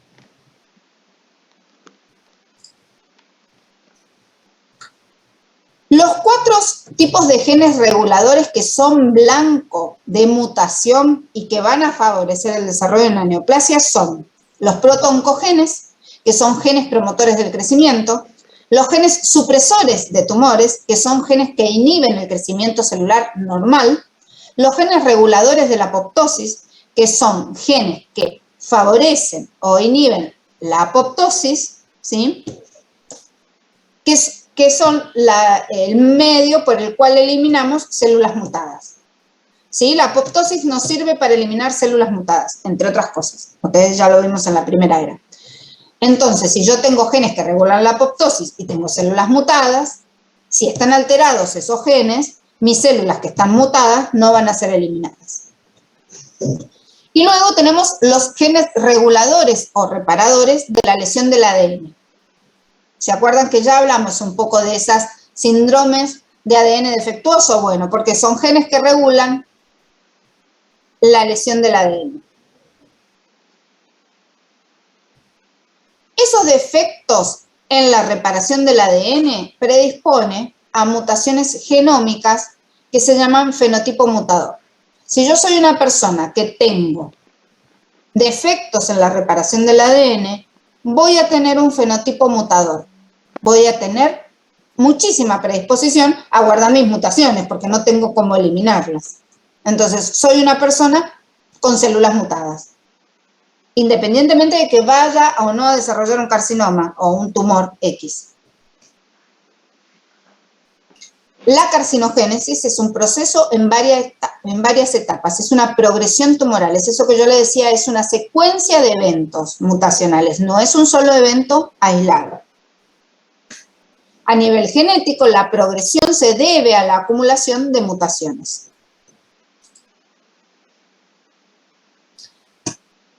Las alteraciones esenciales que vamos a ver, ¿sí? En esos diferentes genes, ¿sí? Ya sea protooncogenes, genes supresores de tumores, genes reguladores de apoptosis o genes reparadores de la lesión del ADN, son genes que participan en la transformación que actúan en una o más de las siguientes etapas. ¿Qué etapas? Las de las señales del crecimiento, las de la inestabilidad de esas señales inhibidoras del crecimiento, en la evasión de la apoptosis, en defectos de reparación del ADN, en potencial replicativo ilimitado, en angiogénesis mantenida, en capacidad para invadir o metastatizar, en capacidad para escapar al reconocimiento de la regulación inmunitaria. Nosotros tenemos células que reconocen la progenie clonal como extraña, ¿sí? Y los van a atacar. Para eso están las células natural killer. Son linfocitos que atacan a las células tumorales y de alguna manera las contienen y tratan de eliminarlas.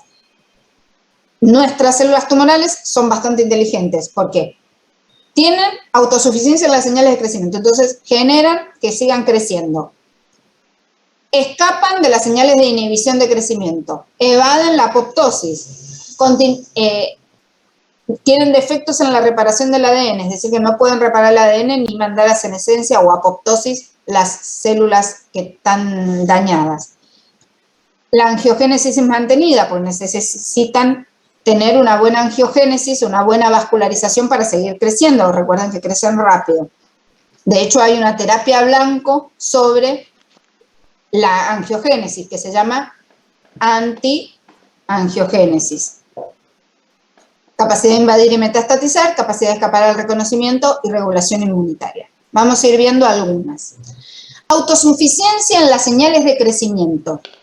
¿Qué son las señales de crecimiento? Son los factores de crecimiento que se van a unir a un receptor y que van a desencadenar la cascada de la división celular. ¿Sí? Entonces, cuando yo tengo autosuficiencia en las señales de crecimiento, es decir, que tengo una autonomía del crecimiento tumoral, se produce en ausencia de señales promotoras de crecimiento normales, ¿sí? Y pueden estar alteradas en diferentes sectores. Por ejemplo, unión al factor del crecimiento en la superficie celular, es decir, que yo tenga muchos factores de crecimiento que se unan. Que la activación de ese receptor del factor de crecimiento esté activo, ¿sí? O esté sobreexpresado ese factor del crecimiento. Que haya mayor transmisión al núcleo, mayores señales que llegan al núcleo para la transcripción de los genes. Que haya inducción y activación de mayor cantidad de factores nucleares reguladores que inician la transcripción, ¿sí? Y una entrada y progresión de la célula a través del ciclo celular. Una vez que mi factor de crecimiento se une a mi receptor, activa la transmisión de señales al núcleo y la transducción hace que mi célula entre en ciclo celular, ¿sí? Porque dividió y produjo lo que se necesitaba para entrar en ciclo celular. Esta autosuficiencia en las señales de crecimiento habla de que las células tumorales, alterando alguna de todas estas vías o varias de estas vías, crezcan por sí solas.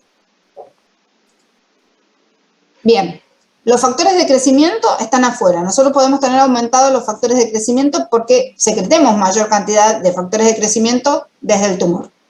Que tengamos mayor cantidad de número de receptores en la membrana o que esos receptores queden abiertos, ¿sí? O que ese receptor del crecimiento desencadene una cascada que lleve a la transcripción más rápido de señales hacia el núcleo, iniciando la transcripción. O que en esa cascada de reconocimiento del factor de crecimiento se inicie una transducción con mayor producción de proteínas. Y todo esto me va a llevar a que las células entren en ciclo celular. Hablamos de que los genes, algunos de los genes posibles de ser alterados son los protoncogenes. ¿Qué hacen los protoncogenes? Favorecen el crecimiento. Si yo lo tengo mutado, mi crecimiento va a ser ilimitado, ¿sí? Cuando un protoncogen, que es un gen celular normal que afecta o favorece el crecimiento y la diferenciación, está mutado, se denomina oncogen. Estos oncogenes son los del tumores, o sea, son los que están mutados, que promueven el crecimiento celular autónomo de las células tumorales. Y las proteínas que van a producir los oncogenes son oncoproteínas. Volvemos acá. Recuerden que nuestro ADN lo que hace es transcribir los genes para que se produzcan proteínas para la división celular. Si mi gen está mutado y es un oncogen, yo voy a producir oncoproteínas. Entonces, las oncoproteínas son productos de los oncogenes que son similares a los protoncogenes, pero que no tienen elementos reguladores. En cambio, los protoncogenes tienen elementos reguladores y producen proteínas que tienen elementos reguladores. ¿Bien?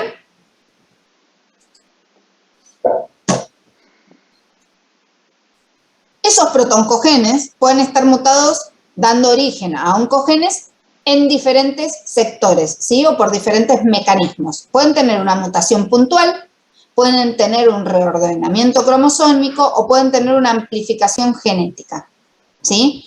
Cuando tienen amplificación génica se dicen que están sobreexpresados. Entonces, los protoncogenes pueden estar convertidos en oncogenes por diferentes mecanismos. Mutación puntual, reordenamiento cromosómico, amplificación génica. Esos protoncogenes, algunos codifican factores de crecimiento. Si yo dejo de tener un protoncogen y tengo un oncogen que produce un factor de crecimiento de manera excesiva, favorece el crecimiento tumoral. Por ejemplo, el factor de crecimiento de plaquetas, ¿sí? Y esto se denomina estimulación endocrina. ¿Por qué? Porque lo que yo tengo aumentado son los factores de crecimiento. Acá sería oncogen, factor de crecimiento es una proteína y va a ser una oncoproteína, con un factor de crecimiento derivado de plaquetas aumentado. ¿Que para qué sirve? Para que crezcan mis células tumorales.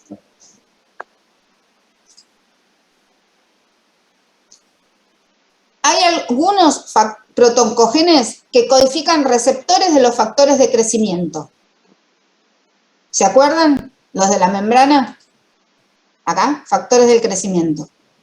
Entonces, mi protoncogen está mutado o alterado y codifica receptores de membrana. Puede que codifique mayor cantidad de receptores de membrana que estén sobreexpresados, ¿sí? Y eso hace que mis células proliferen más. La hiperexpresión implica a miembros de la familia. Esperen que me salteo. Acá. Codifica receptores.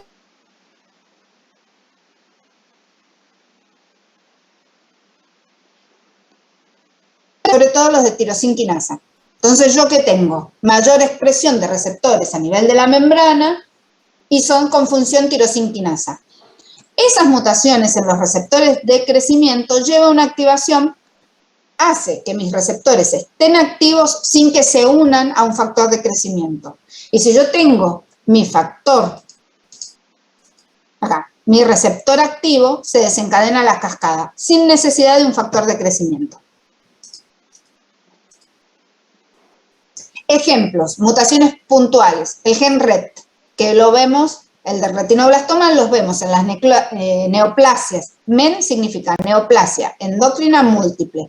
Tipo 2A y tipo 2B, yo tengo receptores de los factores de crecimiento mutados y están activos sin necesidad de un factor de crecimiento. Y lo podemos ver en las neoplasias endocrinas múltiples, en el carcinoma de la tiroides, el RET. Y el gen KIT lo podemos ver en tumores. GIS significa tumores del estroma gastrointestinal. ¿Sí? Los tumores GIS son tumores que pueden ser benignos o malignos, que se ven en el tubo digestivo, por eso se llaman tumores del estroma gastrointestinal, y tienen mutado un receptor de factor de crecimiento que es el KIT. Lo mismo que algunos tumores de partes blandas. Bien, entonces, recuerden, mayor cantidad de factores de crecimiento, mayor cantidad de receptores expresados en la membrana o mayor activación de estos receptores sin necesidad que se les una un factor de crecimiento. La hiperexpresión de esos receptores de membrana, ¿sí? Sobre todo se puede ver también en algunos factores de crecimiento, receptores de factores de crecimiento, son los que se llaman growth factory, ¿sí? O de crecimiento epidérmico. Este es el ERB1, se sobreexpresa en la mayoría de los carcinomas escamosos de pulmón, pero después tenemos el ERB2 o HER2-Neu, que es uno de los más conocidos porque está asociado al carcinoma de mama. Y está amplificado, ¿sí? O hiperexpresado ese receptor de factores de crecimiento epidérmico. Lo vamos a ver en cáncer de mama, ovario, pulmón, estómago. Proteínas transductoras de señales. ¿Cuáles son las proteínas transductoras de señales? Las que tenemos acá.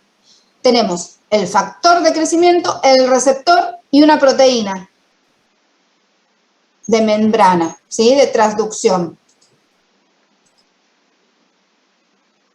Esas proteínas de transductoras de señales, ¿sí? Son proteínas heterogéneas. Las más estudiadas es la familia de los RAS.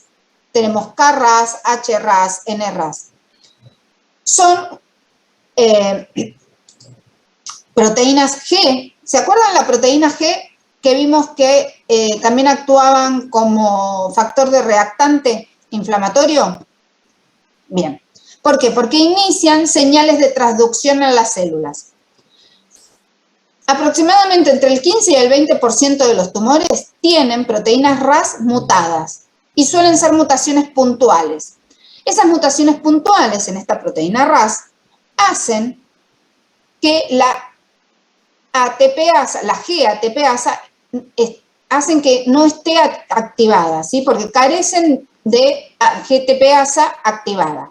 Es decir, no tienen GTPasa activada. Por lo tanto, las proteínas RAS permanecen activas transmitiendo señales. Estas señales activan la vía de las MAP quinasas y promueven la mitosis. Miren acá.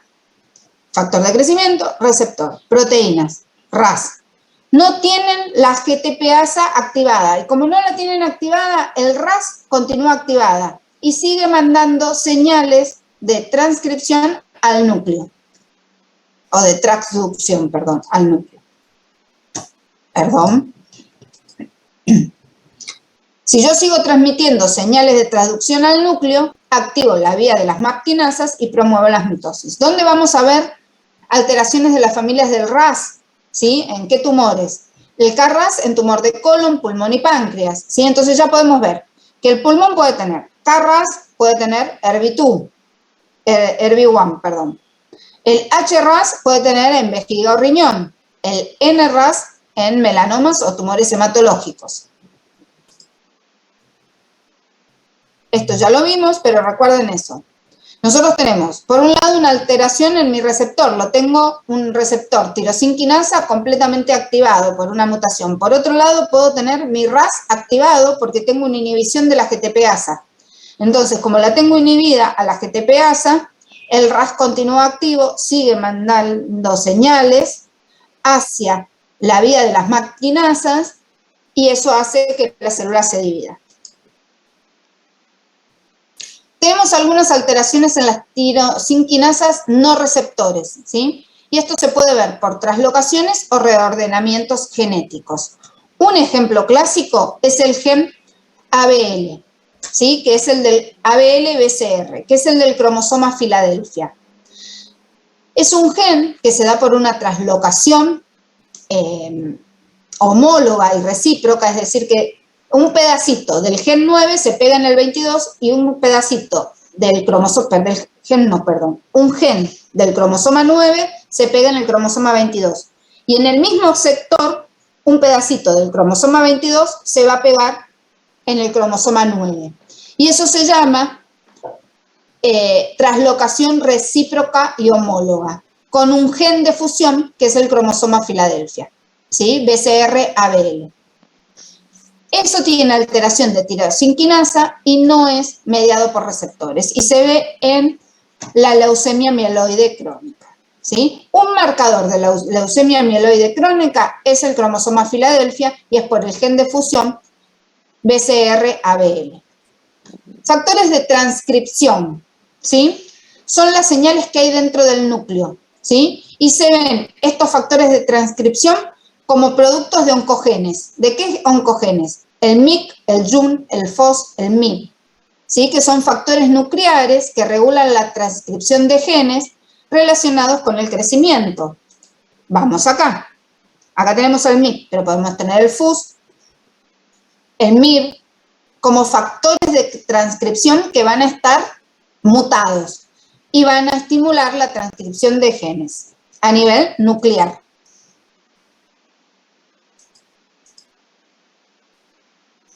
Relacionados con el crecimiento. ¿Cuáles tenemos? Por ejemplo, MYC en el linfoma de Burkitt, en el neuroblastoma también lo podemos tener, y en carcinoma de células pequeñas de pulmón.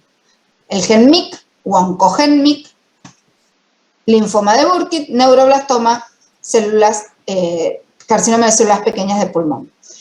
Y las ciclinas o quinasas dependientes de ciclinas suelen estar expresadas o superexpresadas y van a estimular el paso de G1 a S en el ciclo celular. Entonces, nosotros podemos tener la ciclina D aumentada en el linfoma del manto, en carcinoma de mama o de esófago. Entonces, ya teníamos mama, ERBB2, el HER2-Neu, lo tenemos aumentado, pero también tenemos aumentada la ciclina ciclina D. La ciclina E, también en el carcinoma de mama, tanto ciclina D como ciclina E están aumentadas en el carcinoma de mama. Y la quinasa, dependiente de ciclinas 4, la podemos tener aumentada en el glioblastoma, en el melanoma y en los sarcomas. Y en los melanomas, ¿qué otra cosa teníamos? NRAS alterado. Y van viendo cómo tenemos varias mutaciones en diferentes tumores. Recuerden, factores de crecimiento, receptores sobreexpresados o abiertos, siempre estimulados, en la cascada, ¿sí? Con señales de traducción, de proteínas de transducción, o en la transcripción. Y después lo que podemos tener es alteración de las ciclinas o de las quinasas dependientes de ciclinas que hacen pasar la célula de G1 a S. Podemos tener, eso hablando de protoncogenes, pero podemos tener insensibilidad a las señales inhibidoras, ¿sí? Porque nuestras células ciclan, pero cuando ciclan tienen una inhibición, tienen un control. Entonces, si nosotros tenemos mutados los genes supresores de tumores, van a hacer que esa proliferación clonal que está ciclando no sea inhibida, ¿sí? No vamos a tener la regulación negativa. ¿Cuáles son los genes supresores de tumores más estudiados? Tenemos el gen del retinoblastoma, ¿sí? Lo pueden encontrar como RB o RET, ¿sí? Gen del retinoblastoma, que está localizado en el cromosoma 13, en el locus 14, y es el gen supresor de tumores más estudiado. También tenemos otro gen de supresor de tumores, como es el gen de von Hippel-Lindau, que favorece tumores cerebrales y de colon. El tumor de Wilms, que es el WT1, que lo vamos a ver en tumores de ovario y en tumores de testículo y en algunos renales. El gen P53. La P53 es un gen supresor de tumores que recibe la denominación del guardián del ADN. ¿Por qué? Porque es un gen que está íntimamente relacionada con la apoptosis y se lo denomina el guardián del genoma o el guardián del ADN, AP53. Y es uno de los genes más fuertemente mutado en la gran mayoría de las neoplasias malignas. ¿Voy a subir la clase? Sí, voy a subir la clase. Quiero terminar con un tema acá y la subo en cuanto me la manden. Es muy importante que la suba para que ustedes la lean y traten de entender todo lo que estamos hablando. Frente a cualquier duda, vayan al Robbins y van a encontrar bien desarrollado el tema. Bien, entonces estamos hablando de tumores, de genes supresores de tumores. Los genes supresores de tumores son genes que inhiben el crecimiento celular, normalmente. Si estos genes supresores de tumores están mutados, la regulación negativa, es decir, la inhibición del crecimiento celular, va a estar alterada, no va a estar inhibida, entonces va a ser descontrolada.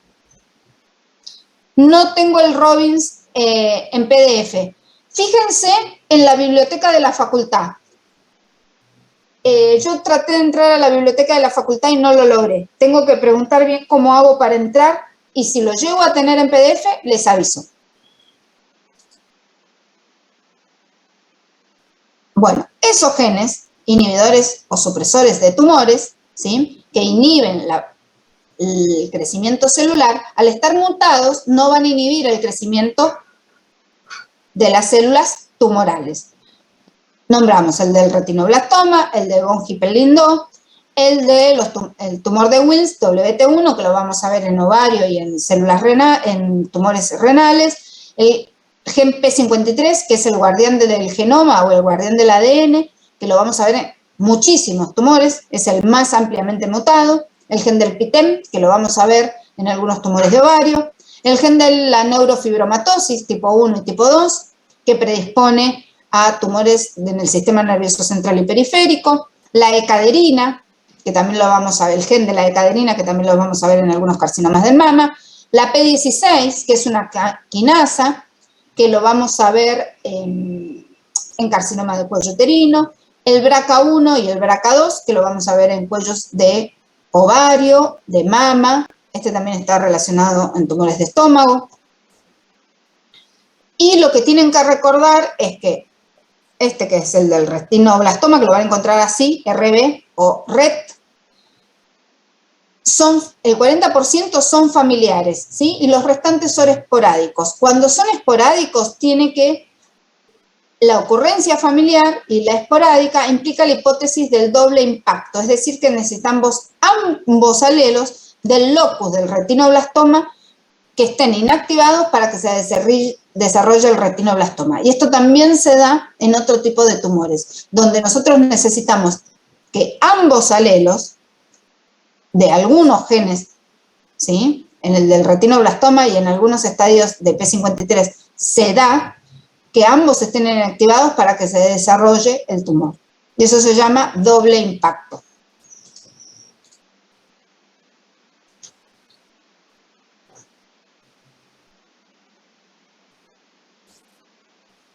Bien. Gen del retinoblastoma, ¿sí? Son mutaciones que pierden. Lo podemos tener en el retinoblastoma, pero cuando no lo tenemos en el retinoblastoma y lo tenemos solo mutado en un alelo, perdemos la regulación del factor de transcripción E2F, ¿sí? Es un factor de transcripción E2F que cuando pierde su regulación, lleva a las células en ciclo, ¿sí? No frena el ciclo celular, ese factor de transcripción 2F. Algunos virus, ¿sí?, o ADNs oncogénicos, como puede ser el del HPV, se unen a ese gen supresor de tumores, que se llama RB por el retinoblastoma, porque es ahí donde se estudió, y desplaza, ¿sí?, a este factor de transcripción, de regulación de transcripción, que es E2F, y contribuye a que las células sigan creciendo, sigan ciclando de manera intermitente. Bien, entonces, el factor de transcripción E2F es un factor de regulación que está unido al gen del retinoblastoma. Cuando una mutación o que se le una un virus ADN oncogénico como es el del HPV, hace que se altere la regulación de este gen de transcripción y continúe activo la célula y siga ciclando de manera intermitente. El gen de la P53, ¿sí?, el guardián del genoma, ¿qué hace? Previene la propagación de las células lesionadas, ¿sí? ¿Por qué? Porque interviene en la apoptosis. Hace que las células paren, ¿sí?, la parada del ciclo celular en G1, que está mediada por la transcripción dependiente de P53, y a través de la quinasa dependiente de ciclinas P21, y hace que se repare el ADN. Si el ADN se repara, ¿sí?, porque no tengo ninguna otra mutación, ¿sí?, o no tengo una alteración, inestabilidad microsatelital que no se repara mi ADN, de G1 mi célula pasa a fase S.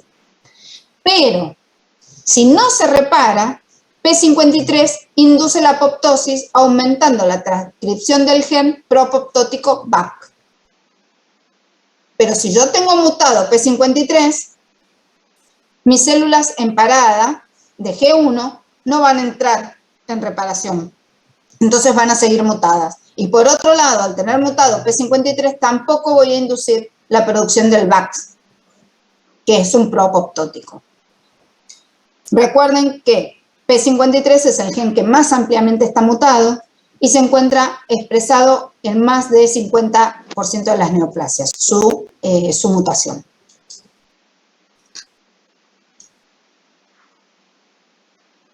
Miren acá, ustedes tienen células que son alteradas por carcinógenos, se produce un daño del ADN, se activa P53, ¿sí?, por la ciclina y se trata de reparar, ¿sí?, en la parada de G1 y sigue en el ciclo, pasa ese.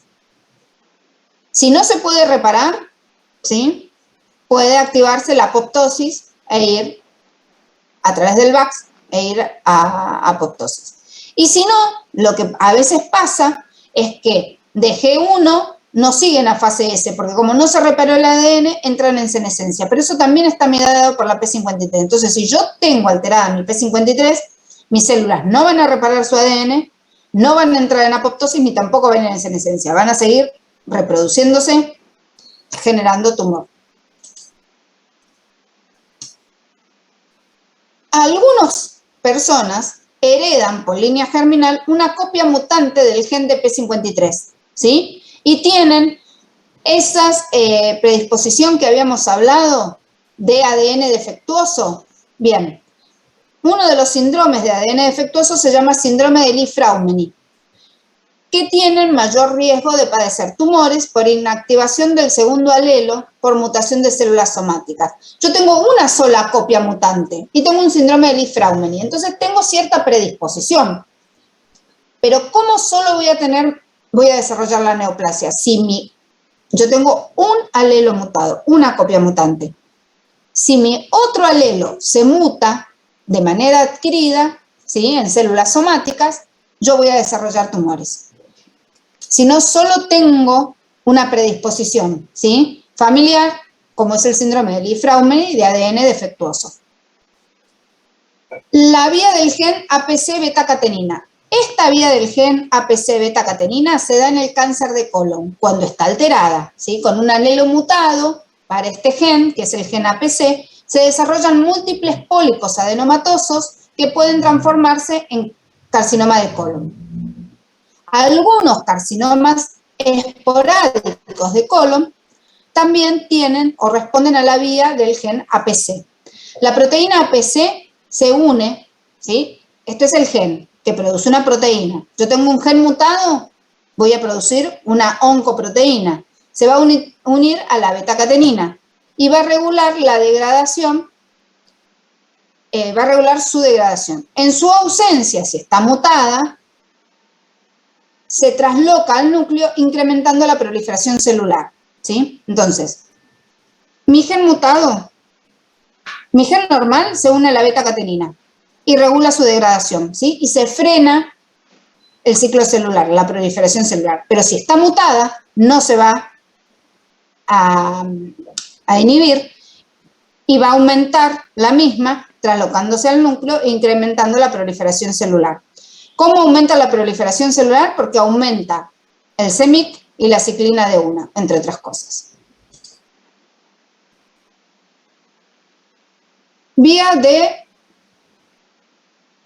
el factor de crecimiento tumoral, ¿sí? Beta. Se une a receptores este factor de crecimiento tumoral beta y aumenta la transcripción de genes inhibidores del crecimiento, como son. Esto es lo normal. Siempre lo que va arriba, la primera explicación es lo normal. Yo tengo un factor de crecimiento tumoral beta que aumenta la transcripción de genes inhibidores de crecimiento, como pueden ser las quinasas dependientes de quininas, los inhibidores de las quinasas dependientes de quininas, de ciclinas, perdón, y van a inactivar a MYC. Cuando yo tengo alterado ese gen, esté inactivo, esta vía de receptores, ¿en qué clase de tumores? En el carcinoma de colon. ¿En cuáles? En los que tienen carcinoma de colon hereditario no polipósico. Esos receptores mutados impiden el efecto inhibidor. Gen de la neurofibromatosis. Regula la traducción de señales por vía RAS. ¿Sí? Ya habíamos visto las familias de las RAS. Cuando continúan activas por alguna alteración, mandan señales al núcleo que inducen la transcripción.